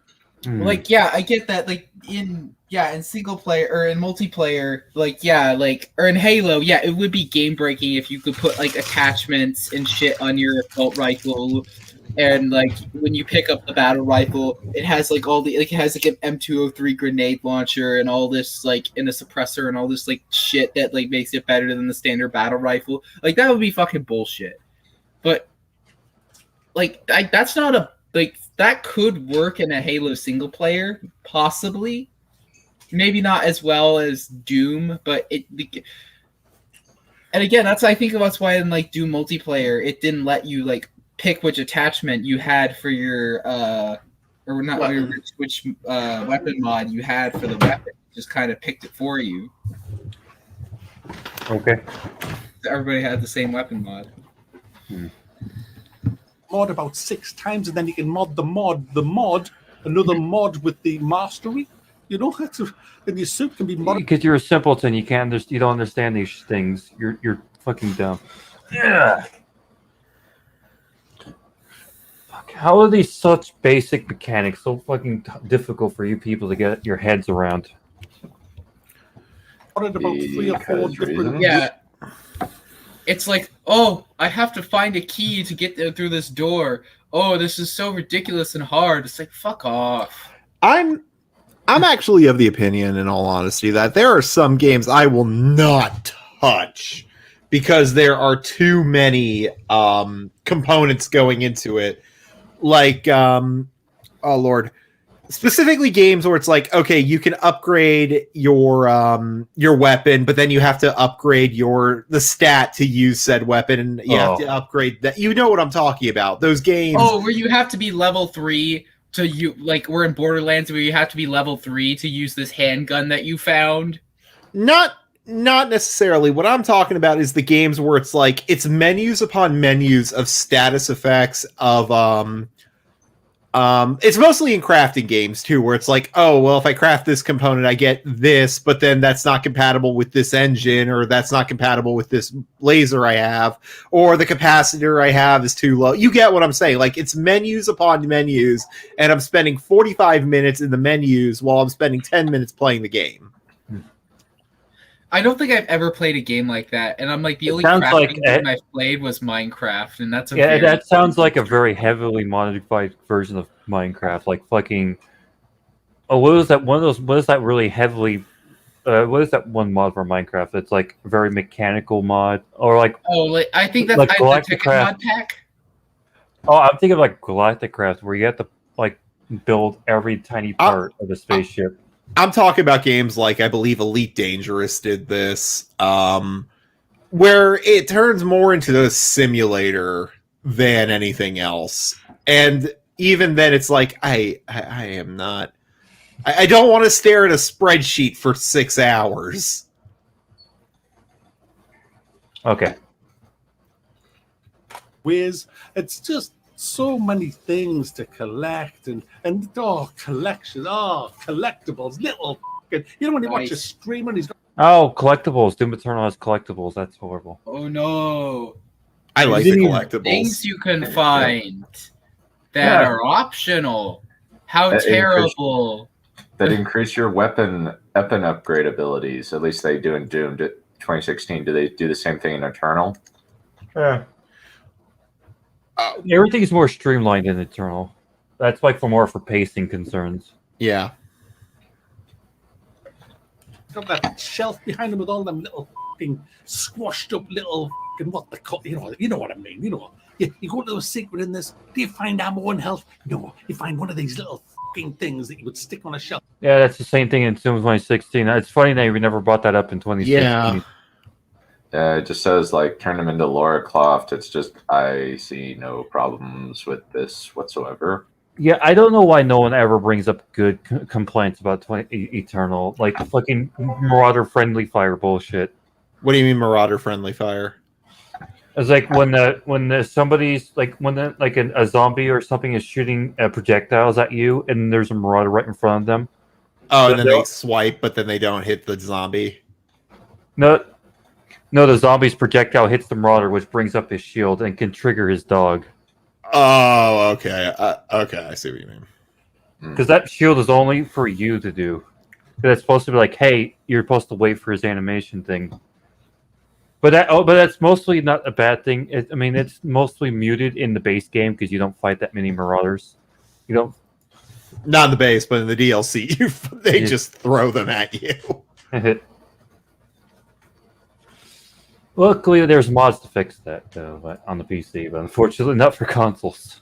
And Hugo Martin knows it exists, but he's not going to fix it because he likes the randomness. Apparently, I kind of do too. But keep going. Yes, we want randomness in a first person. Yes, that's why Doom speedrunners love the RNG damage in the old Doom games. They love that so much that they kill every single demon in the game instead of just avoiding them, because not only it's faster to just run past. It's like I hope you guys realize I'm being sarcastic and that the RNG damage in Doom is just absolutely terrible. Because it's trying to be a skill-based game, but yet you have randomized elements like that weren't even supposed to be in the game in the first place. In Doom 1? No, Doom Oh, Eternal. okay, I'm talking about Eternal. Okay. No, there is RNG damage in Doom 1 and Doom 2. Okay. All right. I thought I heard that right. Okay. It's just, I hate the way society. Fuck off, please. Dude, the con maker deaths. Those are the best pinatas. If he saw this, the Doom guy, the original Doom guy, If he thought for 1 second that 20 years later he'd be collecting little fucking toys, he'd be like, What's the Why problem? didn't you complain It's about not this a in story. 2016? It's not a story-based thing. It's just something fun for the player. It's Yeah. not in-world He's not an in-world collector. Well, Oh, okay, it's like- in Eternal, they kind of Eternal. Let's just say Eternal really takes the point where they don't care about the story to a new extreme. But I do like it in Doom 2016 when you find the first little bobblehead. He'll twist its fist and then fist bump it. That's cute. Yeah, that's cool. I That's like that. nice. Yeah, I like also liked that it in bit as well. 2016 where he fucking punches the weapon upgrade robot but to just get the weapon upgrade. Just like, fuck you. Yeah. Oh yeah, fighting expert. Yeah, this was originally about 2016, so I didn't bring Potato on. But then this turned into an eternal fucking debate. That Now, reminds what me. the fuck- anything about OG Doom? I doubt he knows jack shit about these games. I don't really care. Anyways, moving on. What the fuck's this? What the fuck is this? A little fucking toy. Where's me ammo? Where's me health pack? You get That's plenty what of I ammo did from see. the Yeah. Off the chainsaw. quad fucking damage. You know, where's me quad damage? Oh, you've got a little toy marauder. but overall, Oh, for God's Trigger. sake! it's just fantastic. And when you Yeah, this guy's fucking cringe. get into the groove, when you start flying around and you're freezing them and you're blowing them up and then you're flaming them with your shoulder cannon, which, because guys, if you, hey, remember I said reasons? If they're covered in frost and then you shoot them, they will drop health. And if you also flame them while they're covered in frost and then shoot them, they'll drop health and armor. Okay. Yes. Reasons. Yeah. But it's Fucking essential gives a because there's shit. hardly any health pickups. Yeah, that's a game and there's hardly mechanic. any ammo pickups. And so you need to use your chainsaw, you need to use your freeze bomb. Oh no, you have to use the game mechanics. How the hell horrible in a video game? Like, when have you ever had to use the game's mechanics in a video game? I know, like, every modern shooter has taught me, oh, it's more fun if I turn my brain off and not think about game. But, oh, here comes Doom, where I actually have to use the game's mechanics to play it and get good.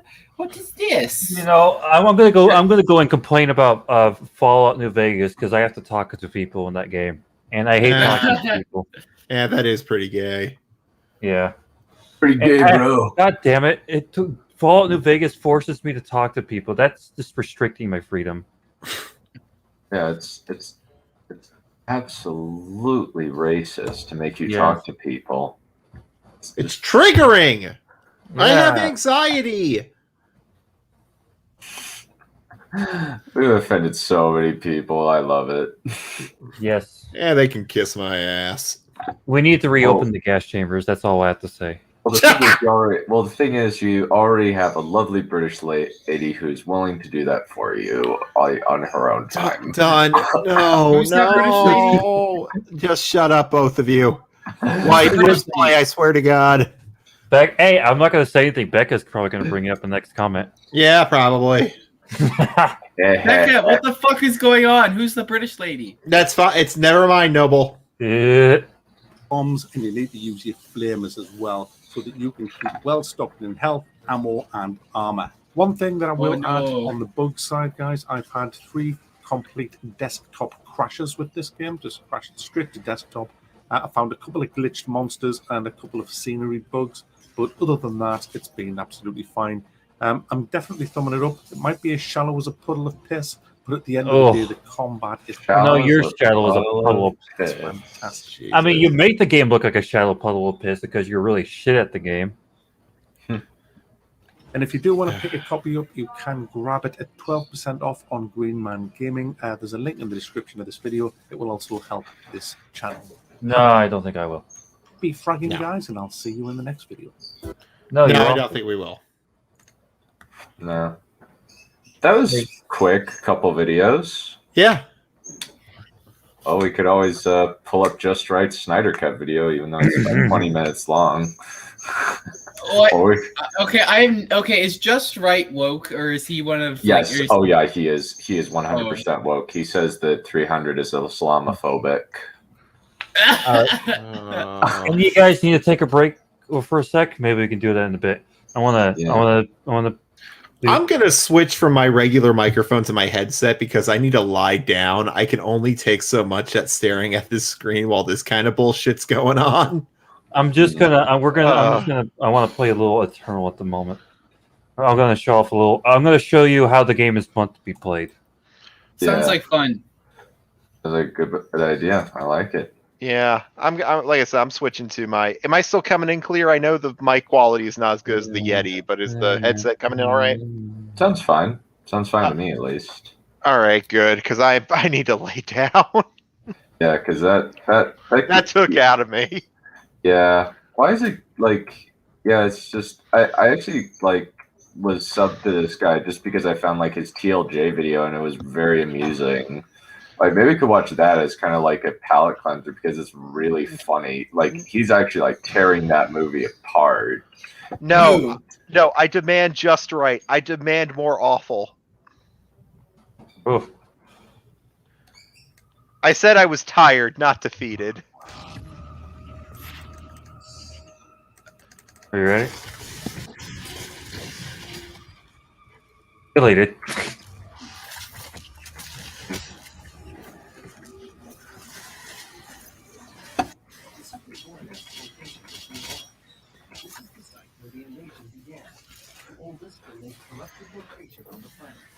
The Ark fought hard, but they were eventually driven out by the demons.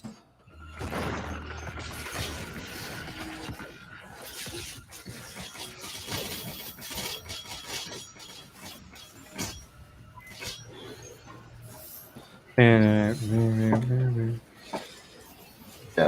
Damn, you're it's moving fast. fast. White, you just kind of make me realize how much I suck at this game. Yeah, I'm just kind of working through things. I'm just. Oh, done. Did you know that me and White are having a competition to see who can reach 100 subscribers first? Oh, nice. The winner. Yeah. That's going to be completely RNG based because, like, holy shit, my newest video didn't get anything done. That sucks. This fucking British Potato, he made a video about fucking Darman, and he got more views. Like his video popped up on a Halo search more than my own fucking Halo video did. That was absolutely bullshit. Oh, well, I mean, I'm making a Halo-related video right now. Ow. In fact, I did get on the computer to work on it earlier, but then I saw you were streaming, so I thought I'd stop in and say hi. Deleted. Fucking Super Gornest is awesome. Oh my. Can you hear it? I can hear fine. Yeah, I'm really bad at this game. Like, at least like. You think I was good at this game when I first started? No, I was absolutely dog shit at this game. Yeah, it seems like this game doesn't like this game like just destroy your soul like in the best way possible. Like it just absolutely exhausts you. It really builds you up. Like after you play this game, it's hard to. It's like you start playing like other games like Doom Eternal. Like I was playing Halo 3 the other day, and I tried to flame belt a bunch of grunts. That's how hot wired I am into this game's mechanics. How did you try to flame belch a bunch of grunts? I ran up to a bunch of grunts and I tried to push the flame belch button, but nothing happened. I just imagine that you threw a plasma grenade at them, expecting like that to like get you ammo or something.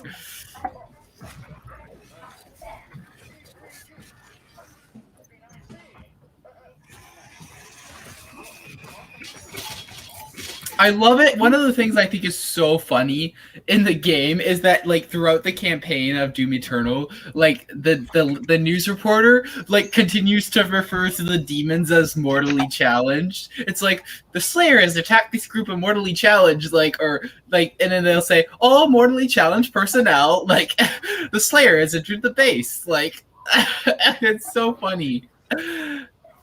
That's really fun. That's awesome. It really is. It's just like it's one of the things that just made me crack up while I was playing the game. It's just like put a smile on my face. Good kids.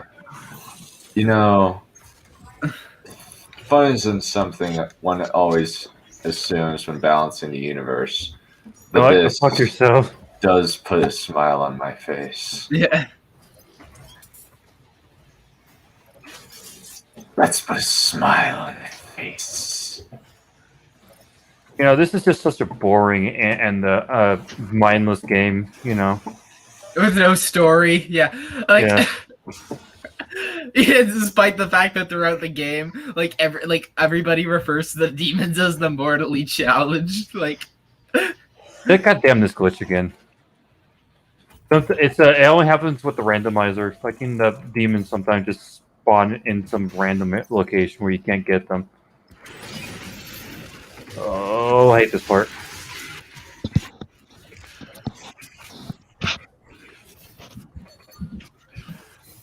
I think I'm gonna play some 40k before we get to Just Right.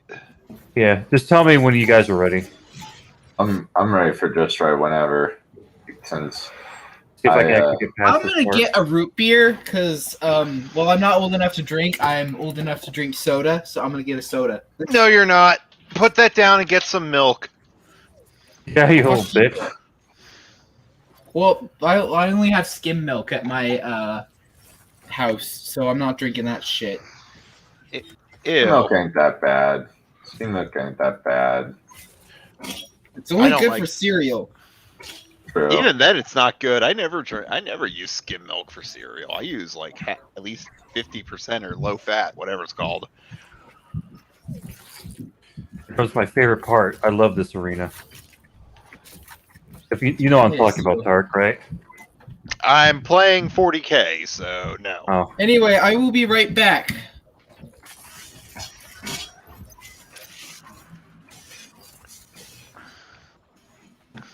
This arena right here. I showed it off to Dan earlier. Is it the Gore Nest? Yeah. Oh.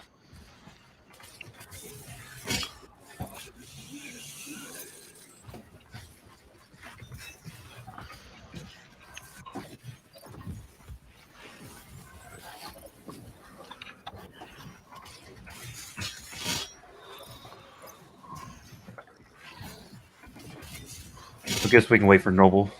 Or I can finish this arena. Just tell me when you're ready. Yep. I will turn off the game.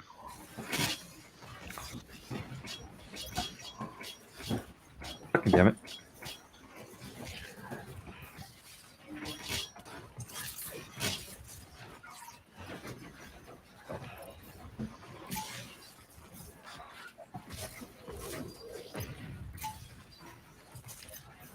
Oh yeah, if you shoot a ballista right underneath you, as you hit the jump pad, you go flying into the air. That's why I always do that. Like this right here.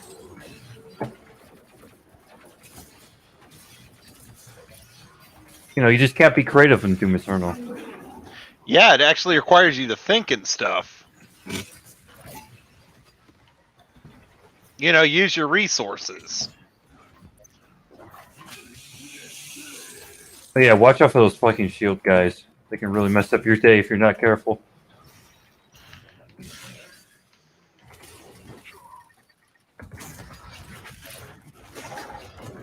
Oh shit. Yeah.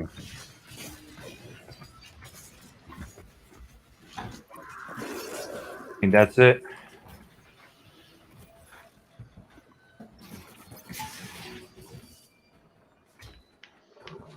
All right. So let's get on to the next video then. Okay. Fine.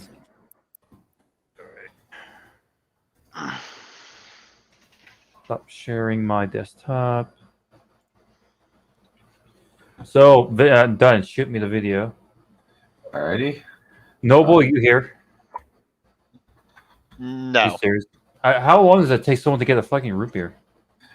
Well, so we have two choices. We could either do his TLJ video, or we could do his Just Rights TLJ video, which is shorter than his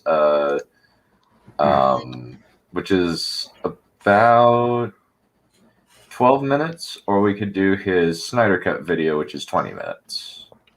I think Snyder Cut probably needs its own fucking... Snyder Cut. Alrighty, Snyder Cut edit is then. Let me grab it then. Oh. He actually says it's fine, which is hilarious. Damn.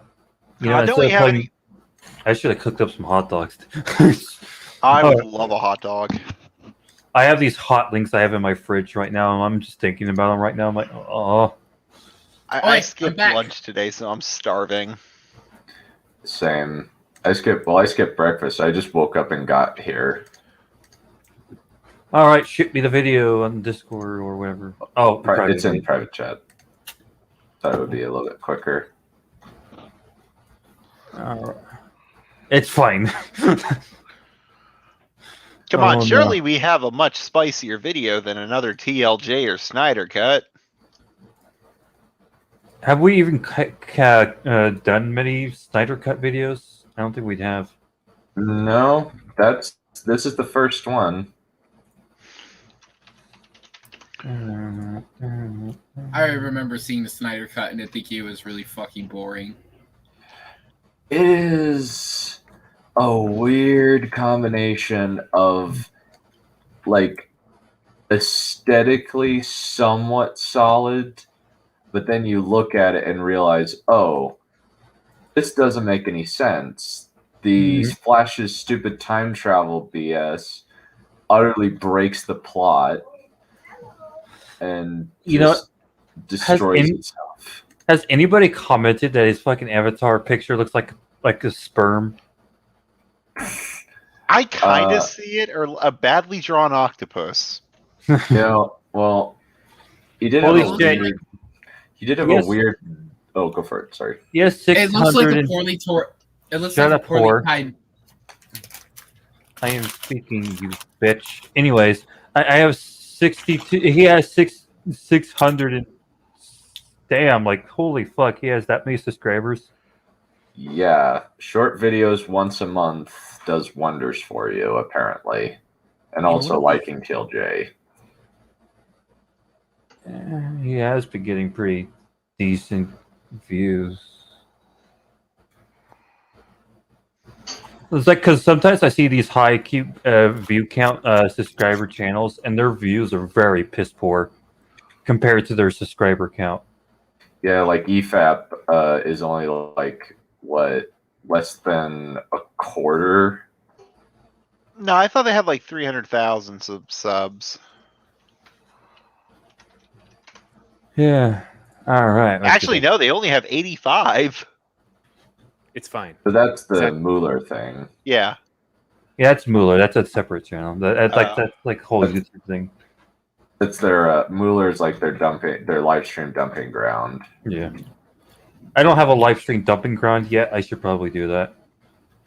Eventually. I should probably have that too. Zack Snyder cut of Justice. But I just unlist them and put them in a playlist. Justice League is fine. It's much more cohesive than the nonsensical slapdown.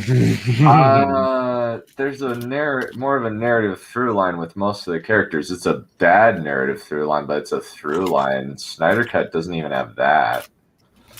Snyder Cut's just slow-mo. Before we continue, who's eating something? Somebody's eating something. Oh shit! I forgot. Thank you. Before we continue, I'm gonna have to tell you, my memory on the Snyder universe is very, very thin right now. There's no such thing as a good DCEU movie. There we go. So I don't. So that's why I'm kind of skeptical on covering this because I don't know if I'm gonna have much input on this. Yeah. Well, I watched it once, and it's just like, wow. Like people, I think like people are like looking at the superficial elements that there isn't a jelly lip anymore. There is the color scheming isn't awful, and some of like the tonal whiplash is most of the tonal whiplash isn't as there, but like Steppenwolf is still a bad villain. He's just a simp for Darkseid. That's the main change. And Darkseid is a complete bitch. Yeah, Darkseid sucks. Darkseid has no merit whatsoever as a villain. He is just killed by frickin' Ares of all people. Well, he's critically injured, essentially. Yeah, okay. Critically injured by the basic sucker who got killed by Wonder Woman. And oh yeah. And this is our bad guy? Really? Sod off. This is our main. This is the Thanos of the DCEU. This guy who got just wiped out. Whereas Joss actually decided, no, let's make Steppenwolf like not like a little sucker. Mm-hmm. He's still a little bitch. Oh, he is. He just takes a little bit. It takes a little bit more than just Superman in order to beat him. I'm still upset Wonder Woman got that kill. He's basically like in Doom. He's basically like the shotgun zombie instead of like just the regular zombie with the pistol. That's what he is. Dash theatrical cut of the film. There are reasons to care for each character. The villain has at least a passable motivation. The lore is fleshed out. The self-serious tone. The lore's bad. The lore's really bad. Mm-hmm. It's more consistent, and it has the funniest sound effect ever put in a movie. At the same time, it's only about as good as a story this basic can be. It is still just a story about stopping a bad guy from. Well, I mean, you can. That's very disingenuous. I think. Is hold he on, like? Hold on. Because you can pretty much do that to any fucking narrative. Oh, it's only about a ring. It's just about a guy with a ring, you know. And his gay lover. That's just your opinion, though. I mean, it doesn't have such deep themes like The Last Jedi does. Oh my god! Like seriously, like I feel like anything that's not like this big fuck you to the audience, these people seem to just hate. Yes. Yeah, that's pretty apt, actually. It's like they like being told "fuck you." It's like they get off to it or something. I like how I have to defend this fucking Snyder cut from this guy in this very second. I'm like, wow, if you're gonna just boil down the movie points to that degree, then you can make any movie look like complete shit. Well, and even then, like Snyder cut is kind of basic. That is true, but that's because Snyder is an idiot. He is a bona fide idiot. Like, I haven't seen Army of the Dead yet. He is an idiot. I can assure you that. I've seen Army of the Dead. Oh, no. I haven't seen that. I've seen Zack Snyder's not just an idiot. He's a pretentious idiot. Yeah, he is just right in many respects. He's just right in not in a libertarian. He's just a libertarian version of just right. He's a just right that's a successful movie career. As a person who like kind of aligns with libertarian beliefs, I disassociate myself with Zack Snyder. Collecting some magic boxes. There's just some better character work between all the chasing. What's most interesting to me, though, is that its existence gives us a chance to do something we normally aren't able to do. The ability to look at a film and tell which parts can be attributed to which creator. Unsurprisingly, when we do that, we find a film that is very much a Zack Snyder film. It is shit. Okay. The fucking burger scene. Oh my god. Yeah. The hot dogs is so stupid. That is such a dumb moment. Why on earth was this done? Zach we're like stupid. where he gives the dog a fucking hot dog because he like just picked it up off the ground when he was saving that lady. That has E. coli and other bacteria on it. That dog's dead. Yeah. Yeah, that fucking person. This whole fucking thing. I bet that fucking truck driver is still reaching for his hamburgers this very day. Probably. Like, you would wait till you're at a stoplight. You wouldn't just go in there and just, like, try and grab it. That's so dumb. Why on earth would you do Maybe that? that's how Zack Snyder thinks all truck drivers are. He just thinks they're as dumb as he is. That is a good possibility, actually. Well, we know that he doesn't believe in any goodness. So, because, like, he thinks, oh, Superman wouldn't be this good. He'd need to learn to be this good. Yeah. Except he fucking did. He learned how to be this good from his fucking father. Oh, sorry, adopted father.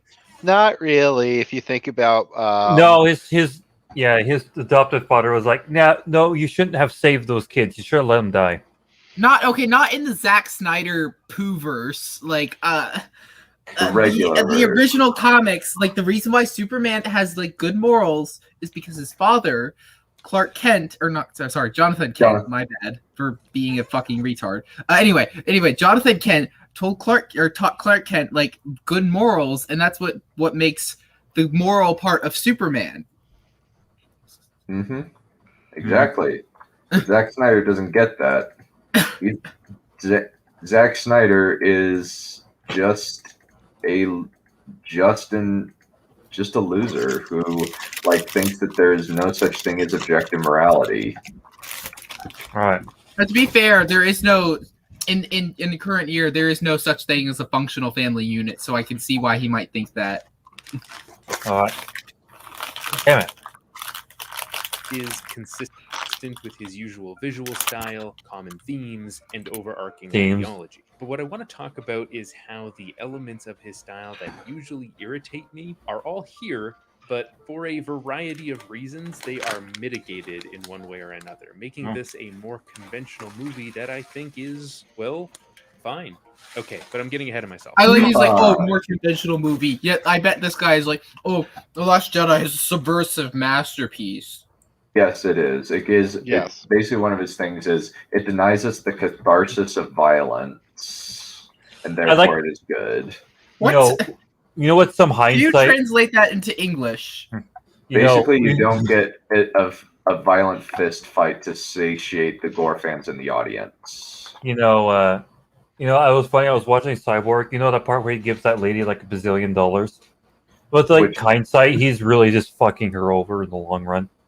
Because the taxmen are coming for her. They'd be like, how on earth did you get this much money? It's not even the taxmen. The bank would do FDIC. There would be a federal investigation behind this, because if it was $5,000, that's not much. But because this is like what, $100,000, $200,000, yeah, questions are going to be raised. Mm-hmm.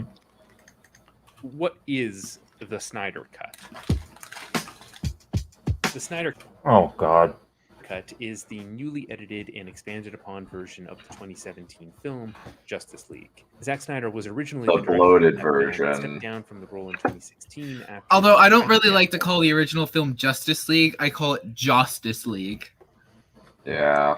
His daughter. This was shortly after the release of Batman v Superman, the second of Snyder's DC films after Man of Steel. Neither film was particularly well received by critics, nor were they quite as successful at the box office as Warner Brothers hoped. As a result, even before Snyder quit Justice League, there was significant consternation within the company about the direction the film was going, with multiple rewrites during production. This is why it's still a little difficult to write sentences like Zack Snyder quit the project with 100% certainty, because there's conflicting reports that Warner Brothers wanted to replace him on the project. But regardless of whether he quit, was fired, or something in between, what matters is that during post-production of the film, Snyder was no longer on the project. Warner Brothers then hired Joss Whedon, fresh off of his... I like fucking, what was his name again? The actor. Not Henry Cavill, the one in Game of Thrones. Morrison. Mary Morrison. Yeah, I fucking like him in the fucking background. He's just fucking fooling around the whole time. You see those clips right there, right? Yeah. He's just fucking tooling around the whole time. That's like the way to get through these kind of movies, is just not to take this shit seriously. No, wasn't it like in the original Mario Brothers movie, like where like the cast like always drunk when like on Bob set? Hoskins was, yeah. Well, probably because like they knew what kind of movie they were in.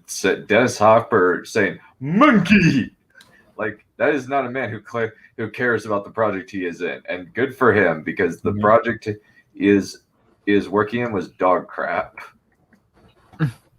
Yeah, It's okay, Dunn. We can swear on White's channel. Movies, I don't swear, just with period. completing the film for a November 2017 deadline. From this point, the project is retooled. I wish to I could be as comedic wholesome as and you, short. Dunn. I'm not wholesome. I just don't swear because of my religion. Than what Snyder would have wanted. What is your religion? Oh wait, no, I shouldn't ask. Never mind. I'm Mormon, or Church of Jesus Christ of Latter-day Saints. It's fine.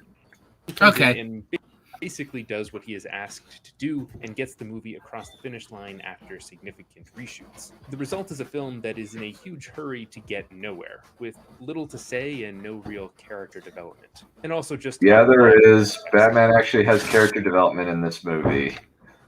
Not much. It's not handled very well. But he does have it. Like, what's with this fucking audio mixing? Why is he so quiet? And then we have these scenes where it's just so fucking loud. That's where I say it is there. It is done really badly because Joss is having to salvage Zack's work, and I don't envy anybody in that position because Zack Snyder's work is never. Zack Snyder's mostly like he's good at making brain dead action movies like 300 that are fun, but they are absolutely devoid of any philosophical merit. I maintain that Watchmen, specifically the director's cut, was a good movie, but that's because you had what's his name? Who wrote Watchmen? I blanking for some reason. Alan Moore. Alan Moore wrote the script, and it's basically word for word, shot for shot, just the comic. He was going off of somebody else's roadmap. Yeah, I think. Yeah, when he goes off his own roadmap, he invariably does something crap. Yeah. The result is a film that is in a huge hurry to get nowhere, with little to say and no real character development. And also, just I don't really care if it has anything to say. Like, one of my favorite movies is Monty Python and the Holy Grail. That movie doesn't really say a whole lot about beginning, middle, and end. Oh, so you missed a very, very funny part. So apparently, like Barry falling on Wonder Woman's boobs is sexist. Oh. Whatever.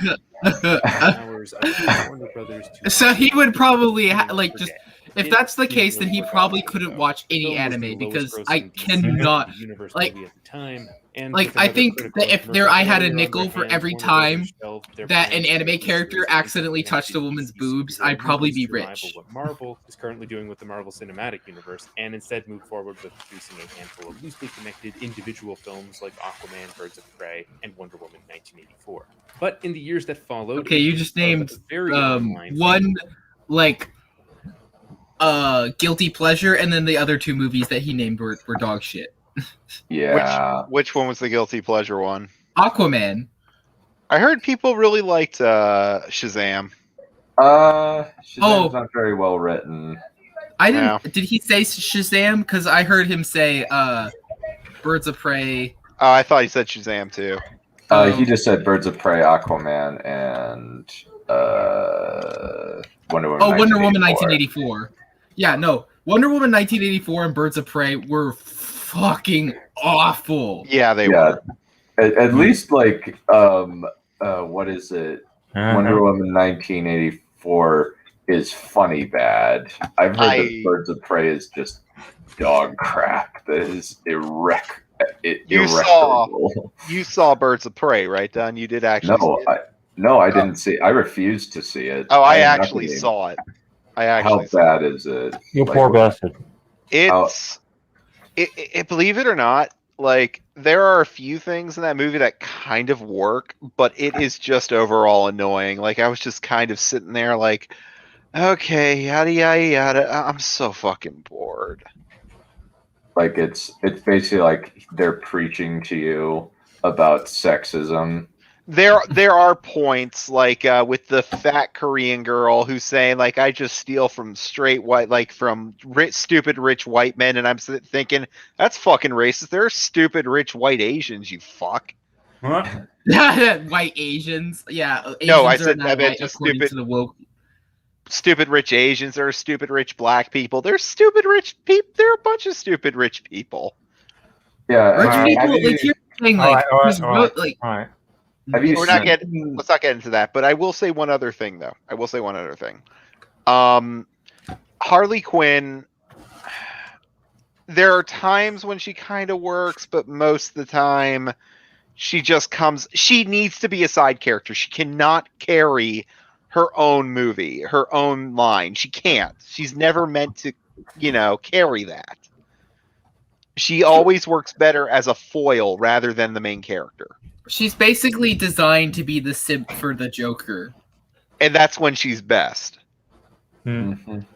All right, with them. Fans of Snyder's relentlessly bullied Warner Brothers and anyone who would listen, and a bunch of people who Yeah. wouldn't, to release the Snyder Cut, hoping to see his original. I version. actually don't disagree with It that. wasn't Snyder as fans are simple as evil. putting out a- but They was are. They essentially like a Snyder tiny fans have ruined project. Superman and Batman. All right. The problem is that this video is so quiet. I can hardly hear what's happening on screen. When people Yeah, are this talking. motherfucker needs to get better at audio. Yeah, it's also not helped by the fact his voice is not very good. Another $70 million worth of reshoots and post-production to create. With the rise of streaming services and HBO. Yeah, that's why I don't write scripts for my videos. Because when you read off a script, most of the time you can pretty much sound like a robot reading off a script. Honestly, I tried your technique of not writing a script. I found it very difficult. I was like, fuck, I forgot to say that. And I got to go back and re-record it because... Well, the thing is, I write notes, not a script. I see. Just write down notes of what you're going to say so you don't forget. And if you forget, just... Give me a sec. Words. So what I do to make videos is I'll say something like, "This is bad," and then I'll pause, and then I'll explain why, or I'll say a couple of sentences and pause again. And so what I can do is I can switch it out later with something else. Audio editing. So like if I said a word wrong or I have a really annoying clicking noise, I can edit that out. Okay. And you say the line. Okay, one of these comments. The only thing that's like remotely political in Monty Python is the peasants who are like having like their little democratic anarchist society, and there's like, help, come and see the violence inherent in the system, come and see the violence inherent in the system, help, I'm being repressed, like where he's like because the king is basically just like picking him up and grabbing him by the ear. It's just like, it's just a stupid scene. It's like, it's not meant to be, it's like have this like political commentary. It's just like, oh, what if the peasants were just like, yeah, fuck you, king, like that's the joke. Okay, let's continue. HBO Max, the Snyder Cut became a more financially reasonable project since they Oh, God. didn't have the same restraints on runtime. So Snyder got to do basically whatever he wanted to do. Is this kind of your vision, complete creative freedom? Yeah, they didn't have any notes. Not really. Really? The notes they had, I didn't do. So. Most importantly, what I want to look at, though, is that Zack Snyder sort of got to live out his dream of being a real-life Howard Rourke. Howard Rourke is the protagonist of Ayn Rand's The Fountainhead, an architect who believes that his creative vision shouldn't be infringed upon by anybody else. In the climactic sequence, he blows up a building of his after people make modifications to it against his will. Now, if you don't know, Zack Snyder is very openly an Ayn Randian libertarian. He believes wholeheartedly in her philosophy, and it pops up all over his work, which we'll talk about in a minute. What's relevant at the moment, though, is that while working on his cut of the film, Snyder reportedly refused to use any footage shot by Whedon, saying, "I would destroy the movie. I would set it on fire before I use a single frame that I did not photograph." Now, setting aside my feelings about his political beliefs, the fact that he did this is actually really useful to a person like me because it makes it much easier to identify which shots are from the original production, which shots are from the Joss Whedon reshoot, and which are from the Zack Snyder reshoot. The only thing I care is if it's good or not, and unfortunately, that's not the case. Difference between is their very different tone and aesthetic. This scene between I mean, like, I don't know, it can be kind of fun to like watch like the director's cut and like what like these different people like intended for a movie if that movie is good in the first place. Yeah, neither version is good, but unfortunately, Joss's cut is better by quite a bit due to the fact that it isn't dumb. Yeah. Okay. To clarify, it's not as dumb. It's like it has one brain cell as opposed to no brain cells. Yeah. 0.1. So, I'm pretty sure the issue is that there is no brain cell in any of these movies. Mm-hmm.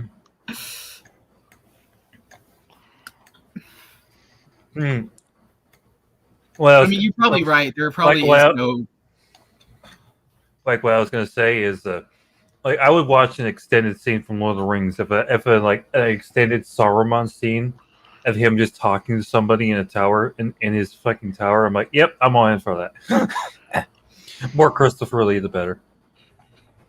Yeah, because Christopher Lee is Dracula incarnate. He's like great. I said, like everybody keeps saying, he could read off a shopping list and everybody would pay attention.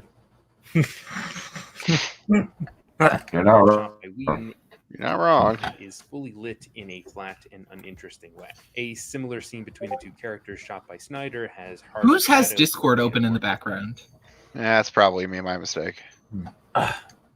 You know, you could turn off that sound effect so that every time somebody like messages I you, muted it. Interesting. We're gonna mute Nopal next. The Whedon cut has a brighter color grade. The Snyder cut. There's also the distinct problem of, well, like we're also kind of seeing right this here. Like if it's shot in an interesting fashion, he will like it generally. Like it's one of the reasons why he likes TLJ, I imagine. Is it shot in an interesting way? I don't remember it being shot in an interesting way. To certain people, it is shot very well. To certain dumb people. Like, I don't know. I think if you want a good example of a really well shot movie, I'd suggest Inglourious Bastards, because I specifically remember like the opening being very well shot and having no, that's a movie. That's a movie that's actually shot well. Like the TLJ, not shot well. Yeah, TLJ is. I distinctly do not disagree with anybody. Like, actually, Robot Head did a video on like how like Rian Johnson is his director, and it's like this is almost exactly D&D. This is Dumb and Dumber levels of like bad cinematography, and like weird obsession with faces. No, okay, I don't want fucking PTSD flashbacks. No, thank you. Cut is darker across the board. The Whedon cut has a ton of awkward comedy. The Snyder cut has at least less than half as much. But what I really want to talk about is framing, how the subjects on screen are presented. Oh my god, I forgot about the fucking Wonder Woman scene. You know that fucking weird ass music they play every time she shows up? Yeah. No, I don't remember. Stupid yodeling. Allah Akbar. Stupid, insanely stupid yodeling. It's just why, Zach? Why? I need to get an Allah Akbar clip. I think me and Dunn recorded like a clip of us reacting to a fucking Allah Akbar Vines compilation. Yeah, it was like the Magic School Bus was the one that fucking murdered us both. Yeah, that was Mrs. great. Pickleterry, I think we're going to the. Wait, what did you say? Miss Frizzle. Miss Frizzle, we're going to. I think we're going the wrong. And then they freaking ran into the Twin Towers. Shit's always funny. Oh my. Yeah. Message the audience is supposed to receive. I think this is the most distinctive element of Snyder's style, and the reason he is such a popular director. Snyder's camera glorifies his subjects almost all of the time. Wait a minute, what the hell is that? What? I've seen that movie before. It's like about owls. Guardians of Ga'Hoole. It's called Guardians of Ga'Hoole.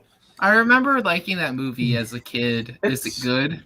It's fine. It's basically like 3 or 4 books. Hood off. It's basically 3 or 4 books sandwiched into one movie, and apparently, according to people who have like read the books. Oh, interesting. Maybe I'll read those if they're any good. Uses an excessive amount of slow motion to keep those characters in these highly stylized poses for longer than usual. These are often shots that end up in trailers because they are very evocative. The problem with this technique is that Snyder... Fucking Jesus shit. Yeah. I think at least he's saying that it's bad, or at least like, well, maybe he hasn't made a judgment call yet, but yeah, that bit is so bad. That stuff's crap. Yes, to Zack Snyder, everyone is Jesus. Yeah. I don't even including me because Dunn, you remember I have been ascended to godhood because I had a base take on the WightCast. So I left a comment. What? Why? Oh, yeah, you said because you guys were watching the Wit and Folly video, and I left a comment saying it's like, so Wit and Folly was saying it's like, oh, violence against women is so bad, and I said I commit violence against women every time I kill a female Spartan in Halo 5, and then you said it's like, oh no, we should cancel Noble, and then Dunn said it's like, no, we should just send him to godhood for having such a base take. Yeah. And that was the proudest. I am now God, thanks to Lord Commander Dunn. And that was the proudest moment of your life. You are quite welcome. Now on with the video. Okay. Usually doesn't show a lot of discretion in where and when to use it. He just uses it across the board as much as possible. Like, look at this scene in Dawn of the Dead. So there's this nice old lady character who's in the background for part of the movie, but then she has a major scene where she discovers a horrible secret. Right before that happens, she snuffs out a cigarette and it's filmed like this. So, what?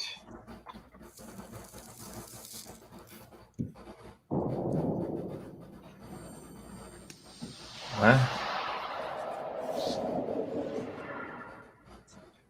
Okay. When you're a background character, you it's part of Zack Snyder's slow-mo fetish. Here, I got this. Oh my God! Who the hell cares?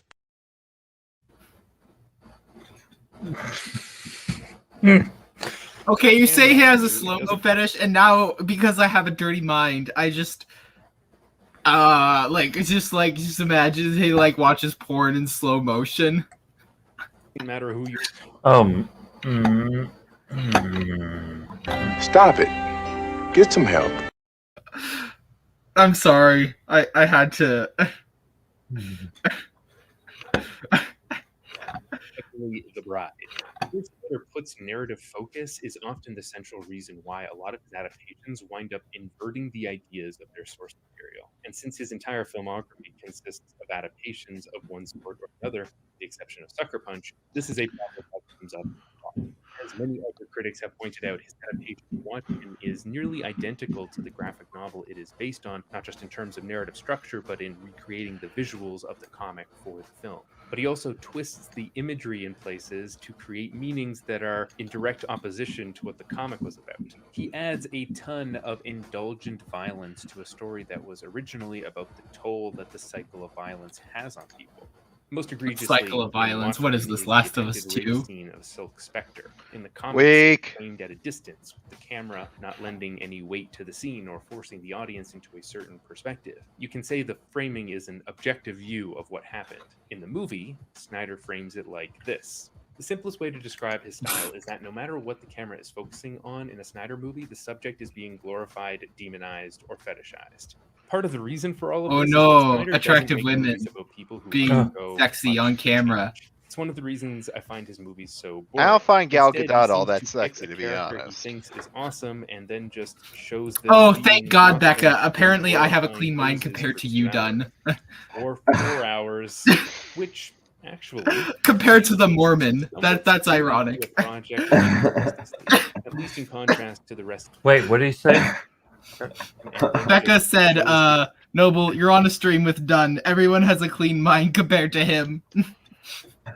Yeah. them being awesome in glorifying poses for 2 hours. Or 4 hours, which... Did Superman just Shut T-pose up. to assert dominance? Whore, be quiet. I'm listening. makes him somewhat suited to a project like Justice League, at least in contrast to the rest of the industry at the moment, and specifically Joss Whedon's approach to the characters. Snyder's one of the only filmmakers making these kinds of movies that treats his characters with a super serious sense of gravitas, and a lot of that comes from the way that he just can't help lavishing his camera over these heroes, putting them in slow motion tableaus that smack you over the head with the idea that this person is amazing. He can't even help from doing it when the person is shaving. So while I am usually irritated by the excessive use of slow motion tableaus and by Snyder's visual framing choices in general, I find them appropriate in Justice League given the subject matter. But let's talk about what these images are saying. Like fucking slow-mo shaving. A pervasive idea in Snyder's filmography is being terrified about a loss of identity and agency. It's fitting that his debut film is the 2004 remake of Dawn of the Dead, a zombie apocalypse movie that ditches the original film's critique of capitalism to instead promote a fundamentalist Christian worldview. Instead of zombies that What? retain I don't remember that. Snyder's zombies are just plain monsters. They represent the fear of losing one's agency, identity, and the American way of life as a result of acting outside of God. What? Okay, I'm sorry. I have to, rewatch that whole sentence again. First of all, what the fuck? How is Dawn of the Dead a critique of capitalism? Second, that's basically the whole fear of zombies. Basically comes from the fear of death, and being just a shambling corpse of a human being that is unrecognizable, yet still shares the same form as a person that you once knew. That is the horror of zombies in zombie movies. So fuck you, Just Right, you fucking fuckwad motherfucker. That was forced. Yeah, it was. Yeah, you fucking idiot. Fuck you. Fuck you. Fuck you. I'm gonna fuck your mom. God's plans. Do it. It's not worth it. Wow. Stop it. Get some help. Thank you. Sexuality, sex out of wedlock, and abortion. Yeah. Zombies just happen to be the enemies in this movie, but a faceless army of monsters pops up in almost all of Snyder's films. In 300, the Spartans are positioned in the film as these heroes defending freedom, even though the actual Spartans had a slave society. While Xerxes' endless hordes so of did all of soldiers Greece. threaten to enslave them. His most elite soldiers wear identical masks, signaling to us that the stakes of losing in battle against Xerxes is the loss of identity. In the Owls of Ga'Hoole, if an owl is forced to sleep under the full moon, they become moon-blinked. a catatonic state. The bad guys once again all wear identical masks, erasing their individual identities by joining the horde. In Sucker Punch, Baby Doll fights against all sorts of enemies, including people wearing masks and zombies wearing masks. The entire film is also a fantastical vision experienced by the main character in the moments leading up to her own lobotomy, which also leaves her without agency. To summarize, it is a trope of I fucking Snyder's hate that films movie. that the villains are faceless Which monsters movie? I with think no most agency, people and that the Sucker Punch. protagonists fear I think losing most their people hate that movie. I think most smart people hate that movie because it is awful. And But I there's don't no. know. I feel like the fear of losing your individuality is a genuine thing. It's like I mean, Zack Snyder definitely doesn't have any individuality, but like that's not a bad theme of like saying that that's a bad thing to lose your individual like identity.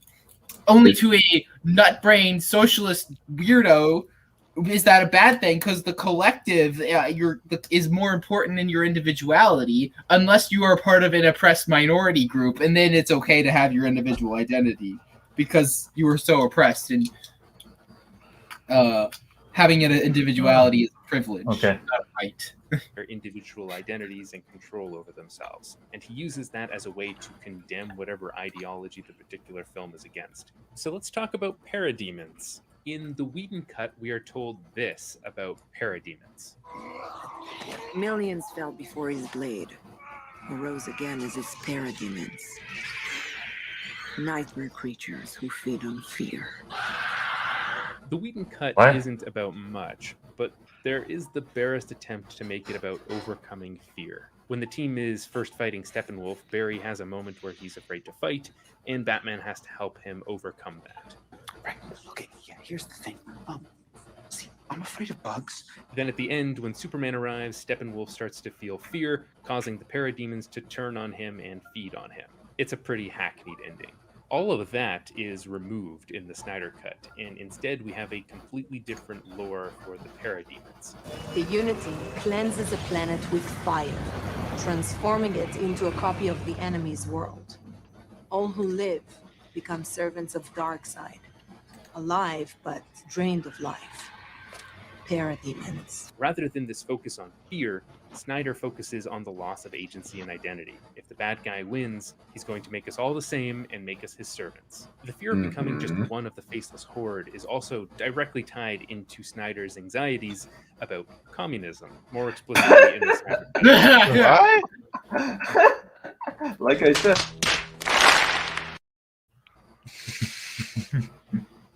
Gee, it's almost like it's almost like real life socialist regimes are against people having their own individual identities, because it makes people easier to control when everybody has the same basic personality. It's tyrannical mentality throughout the ages. It's not just communism and I know, but it is common with socialist regimes, because the socialist regimes were tyrannical, like every other tyrannical dictatorship, like fascism and Nazism and monarchy and like all the other isms and. We're gonna have a role reversal right now, because normally I don't do this, but this is making me so fucking miserable. Normally I don't bitch and moan when people talk retard, but this is painful. It's a unique kind of bad. It's a boring bad. That's why I think I'm so upset. I'm right now. My blood is boiling right now. I am so pissed off at this. What? Tark, you just need to that same energy. Go to hell. Normally I'm the most energetic son of a bitch on the stream, while you're off bitching to high hell about whatever the hell. But right now, I'm taking your role. Again.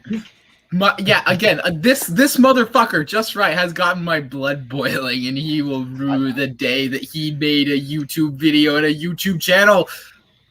I don't see why. Nothing he's saying is interesting. Like much like most YouTubers, when history goes on, he will be left in the ashes. neither reviled nor praised. He will just be forgotten. The worst thing you can be. Yeah. You got Becca still. He's still talking to you. He will just be forgotten. Yep. As he In the Snyder deserves. Cut, the villain makes his base in a town that was abandoned after a nuclear disaster. A direct parallel to What? No, the town is still populated by people. In We literally have a scene of Superman lifting up a building full of people in out of the city. in the Whedon cut, not. Yeah, that's what he's talking about. I think he's talking right about. here. Hold on. Let's listen to this. is also directly tied into Snyder's anxieties about communism. Horde is he's going to make us all the same and make us his servants. The fear of becoming just one of the faceless horde is also directly tied into Snyder's anxieties about communism, more explicitly in the Snyder Cut than it is in the Whedon Cut. In the Snyder Cut, the villain makes his base in a town that was abandoned after a nuclear disaster. All right, a never direct mind. parallel to Chernobyl. He does a similar thing in the Whedon Cut, but the fact that there are civilians living nearby doesn't trigger that connection to Chernobyl as much as the Snyder Cut does. The entire plot also revolves around stopping the three mother boxes from being united into one unless they form the dreaded unity. Oh no, can't have unity. This does create a bit of a problem for the story. That has though, nothing to do this is with a superhero anything. team-up movie. It's a genre entirely based. Unity is not the same as like collectivist hive mind thinking. Like we live under the United States of America. Yeah, we live in a society. I don't know, but like everybody in the U.S. is like an American citizen, and we all like work together. Even though it like the United States is also about like freedom and individuality and personal liberty. It's like those two things are not mutually exclusive. It's like they're only mutually exclusive to a tyrant. Okay. And yet somehow gamers like me are so oppressed. Honestly, Oppression is real. I do find that thing hilarious. Like that idea of gamers being oppressed really funny. Because they kind of aren't. They're pretty much like the best serviced demographic on the market. Better than movie goers. They're having a real rough time right now. I would argue that's not the case, because whereas a movie you pay $10 for, a game you pay $400 if you're buying a console, $1,600 on average if you're buying a PC, plus now $70 if you're buying a game. And if I'm not catered to with that $1,470 or $470, there's a problem. Oh, and then you also have the Twitter where they directly insult you, they directly make fun of you and say our games are not for you. Well, my money's not for you, motherfucker. That's what they do with everything. Like, it's not just, if you don't like the game, don't buy it, you misogynist piece of shit. Like, that's basically every industry right now, aside from anime and manga, which is why they are kicking the ass of the West.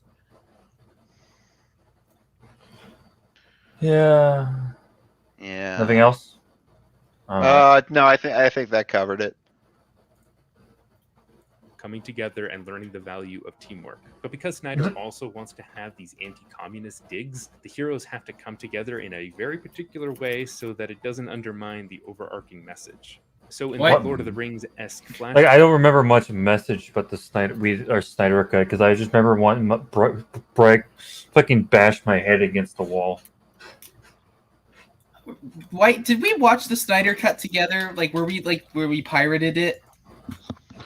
No, I don't. I think I remember watching the whole thing, but I remember wanting to kill myself by the end.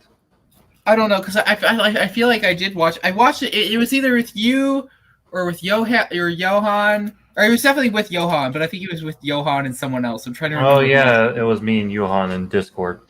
Yeah. Okay, it was. Yeah, we did watch it together. I think I kind of bad out because you guys were talking too much. Back, Diana has to spend an inordinate amount of time informing us that all of these different factions all came together to fight Darkseid. they don't have a formal alliance or anything. They all just individually decided to be. Oh, I like how like all the Asgardian, well, not Asgardians, all the Aquaman people and everybody's showing up to this final battle here, but in the regular time, but in our new timeline, like that are in the present, they just like, yeah, whatever, end of the world, who cares? And let's not forget, this is going on. Oh, never mind, wrong movie. I feel like there would have been like more historical records of like this big epic battle if like it was so like this basically this extinction level event. Yeah, they're like, this is the new extinction level event, that the one that's happening in the Justice League movie, whichever one, and like the Amazonians, the fucking Aquaman people, I forgot what they're called, and all the other races, Atlanteans, and every other race that's on Earth, they're like, you know, it's the end of the world. Who cares? We're not going to show up and help. Right. Yeah, Superman's got it. Be there, and it just so happens that they're fighting together. They're not united; they're just all there. Yeah, we got to fight our wars in the oceans. We don't got time to save the planet we're on. Okay. The same also has to be true in the present, where only a handful of super people are needed to do what once required it's only entire armies. It's only a handful that of people. part's stupid. And also, like the Green Lantern just gets killed like a punk. Oh yeah, don't forget about fucking Martian Manhunter. He's in the fucking Justice League version and Snyderverse version. Well, he is now. But he only showed up for like what, one scene? And he sucks. Yeah. Yeah, he's He like the looks lamest awful. fucking character in the fucking movie. Which is You know, saying a lot because every character is the lamest fucking character in history. The only thing that I like on a superficial level is Black Suit Superman, but that's only because I'm a sucker for the color scheme of black and silver. And I also kind of just like how he wails on Steppenwolf. Yeah. I just like You that said you bit. really like Black Suit Superman. That reminded me of the time when Anna, that Star Wars girl, had a lady gasm when they revealed the Black Suit Superman. Yeah.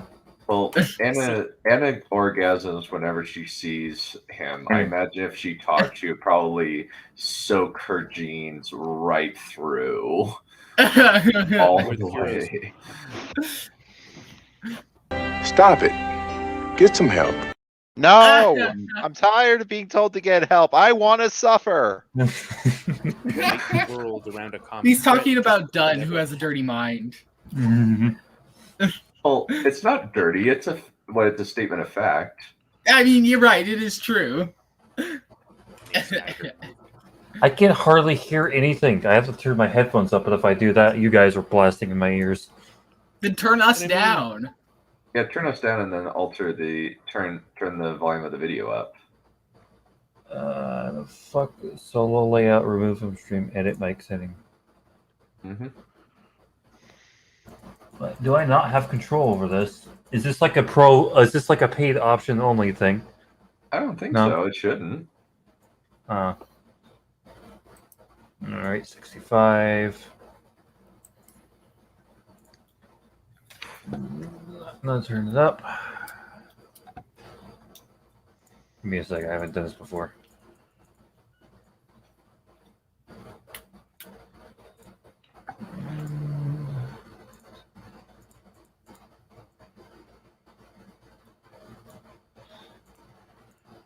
All right. If you're going to make the Faceless Horde a critique of whatever ideology you don't like, then I guess I'm fine with him doing some Red Scare stuff rather than the raging Islamophobia of 300 or the homophobia of Dawn of the Dead.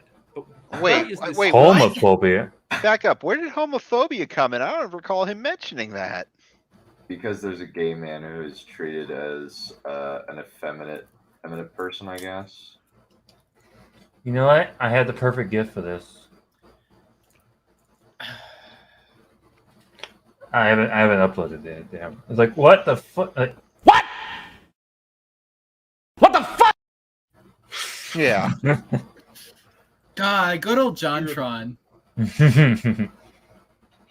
Losing agency and individuality, such a common theme in Snyder. No.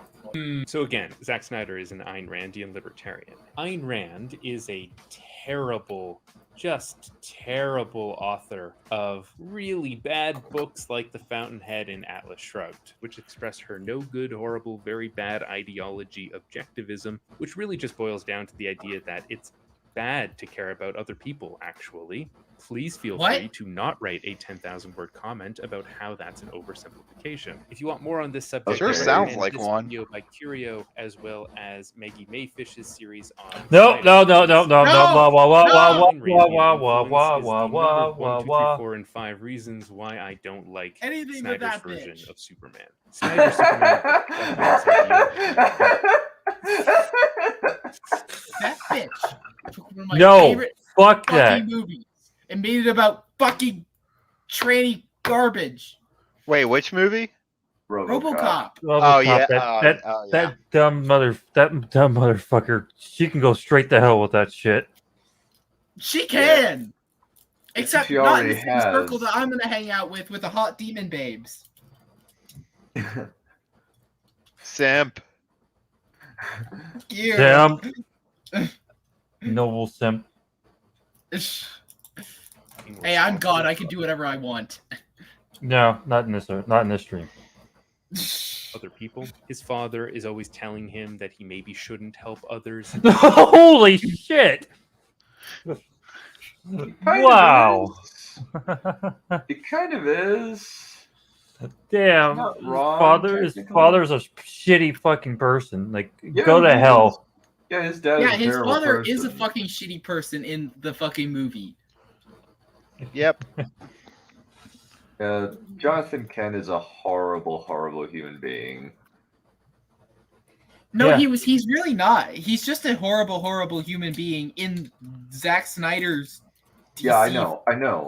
Yeah. I know it's just in Zack Snyder's. Like, Jonathan Kent, in every other version of Superman, Smallville included, which Smallville's deeply flawed as it is, because it's CW, and CW rarely does anything of substantive quality. You mean rarely? I don't think they have ever done anything of substantive quality. Apparently the 100 is fine, but I've never seen it. All right, we only got 5 minutes. I want to get to 5 minutes so I can eat my hot dogs. Come on, let's In just Batman v shit. Superman, his mom fills in that role too. You don't know this one. And I just Kinda find that doesn't, such an but- uninteresting internal conflict to have. It's not relatable, and it almost surgically removes everything that defines Superman as Superman. I'm fine with I agree, unfaithful but not in the way that adaptations. you're And if I saying just it. look at the Snyderverse as this weird Elseworlds where Pa Kent reads Atlas Shrugged, then I can sort of appreciate it as its own thing, but I just can't connect with this character who is such a grump all the time. In the case of the Snyder Cut Yeah, specifically, he's though, actually all of these saying Ayn things that Rand are actually true about the movie for once. What happened? Did we turn on a different video while I was like not looking? elements are much less pronounced than they are in Man of Steel and Batman v Superman. Now, don't get me wrong, the Ayn Randian stuff still bleeds into different parts of the film. In the Whedon cut, the character of Cyborg is barely part of the movie and has no real story of his own. He's even biased against in the editing of the scenes. Like this scene where the characters have to roll an acrobatics check to cross a bridge. We watch all of the other characters make the jump, but then the scene cuts before Cyborg crosses, and the audience is just supposed to assume that he got across, but it also subtly informs us that he is the least important member of the group in this story. The Snyder Cut gives Cyborg his full backstory, a real internal conflict and an emotional story to resolve that is tied directly into the main plot at the climax. It's some of the best stuff in the movie. But he also has to slip in some Ayn Randian stuff into the character's ideology. There's this scene where Cyborg is discovering his powers, and his father is narrating all the different things he'll be able to do, as well as the ethical questions those powers will make him ask. The world's monetary systems and its complex interactions will seem as easy to manipulate for you as a child's plaything. That is extremely dangerous. Yeah, it's so dumb. That could cause so many problems. Oh, that does. That is can't be stressed. It And can't. surprise, surprise, Cyborg's dad happens to have the exact same ideology as Superman's dad. Cyborg has the power to literally eradicate poverty, but instead he picks and chooses those he thinks deserve to be helped. The movie doesn't spend a lot of time. Oh my here. god. I like how it's so What? heavy-handed in this fucking scene. It's so like comical. I could eliminate poverty by making everyone poor. Wow, what a great idea. I've never heard that one before. No, the problem is that if he keeps giving out money the way he's doing, money is going to be worthless. Sort of the problem we're facing right now. It also Or like the problem that like some 1930s Germany faced. Yeah, that's inflation. Jesus. Doesn't really interact with the rest of. But I like how fucking comical this lady's life is, though. Like everything is shitty. Every shitty thing just happening at once. I'm like, oh. I'm surprised she didn't get raped in that fucking movie. Yeah, it's kind of comical. It's kind of like Stannis fucking dying in season 5. It's almost kind of in the vague sense of that kind of thing. Like, oh, your cow's dead. Oh, your wife hung herself. It's like, oh, your rent's done. Oh, you just got kicked out of your house. Oh, this hustle happened. Okay, you're really hand-fisting this lady to be a certain event to be a certain way, so we can look all goodsy toopy turvy when we give her like $1 bazillion and get her arrested. What's a turby? What the fuck? Don't think about it. It's not words. It's another. That's just your example of how opinion, Snyder man. Imposes his worldview onto almost all of his. So they are words. It's the most pronounced in Batman v Superman, which is such a slog to get through because all of the characters are exactly the same. They're all Ayn Randian, ideal manly men characters who believe the exact same things. At least all of the characters who are What? important to the plot. Bruce He's Wayne, just jealous Lex because he Luthor, has and the Superman. All of testosterone them of an believe old that there are lady. threats to world safety. And that they are the only ones who have the authority to protect the world. And Just right does not have a single piece of testosterone in his body. That is use true. whatever means they deem proper at the time to deal with those threats. It means the movie has no thematic conversation, no battle of opposing ideas. This battle is so dumb. Like everything- Superman Here's could have the thing, easily won like- this, like really Like a easily. battle of an opposing ideologies, like that sounds interesting, but it's only interesting to him if the good ideology is his ideology. Like Yeah, that's it's how like- these people that's how these like just right SJW people think. It's like, oh, a battle of ideologies, but they don't want an actual battle of ideologies. They want a like side where their side screams their beliefs at full volume, and the other side just never gets to speak because they're automatically wrong. Yeah, I like how this whole fucking scene is kind of dumb. It's like all we had to do was talk, and this whole fucking conflict would have been avoided. But nah, we gotta have our stupid fight scene. In and of itself is really dumb, and as if it goes for choreography in the events. Oh shit! Ideas that would demonstrate a deeper truth, and it makes the movie just so boring. Again, though, in Justice League, his inclination to make every character John Galt is mitigated to a degree. It's still there, hemming and hawing over just how much they should help others as part of Cyborg. Someone's breathing heavily into their mic. I think that was me. don't know Sorry. if that's me.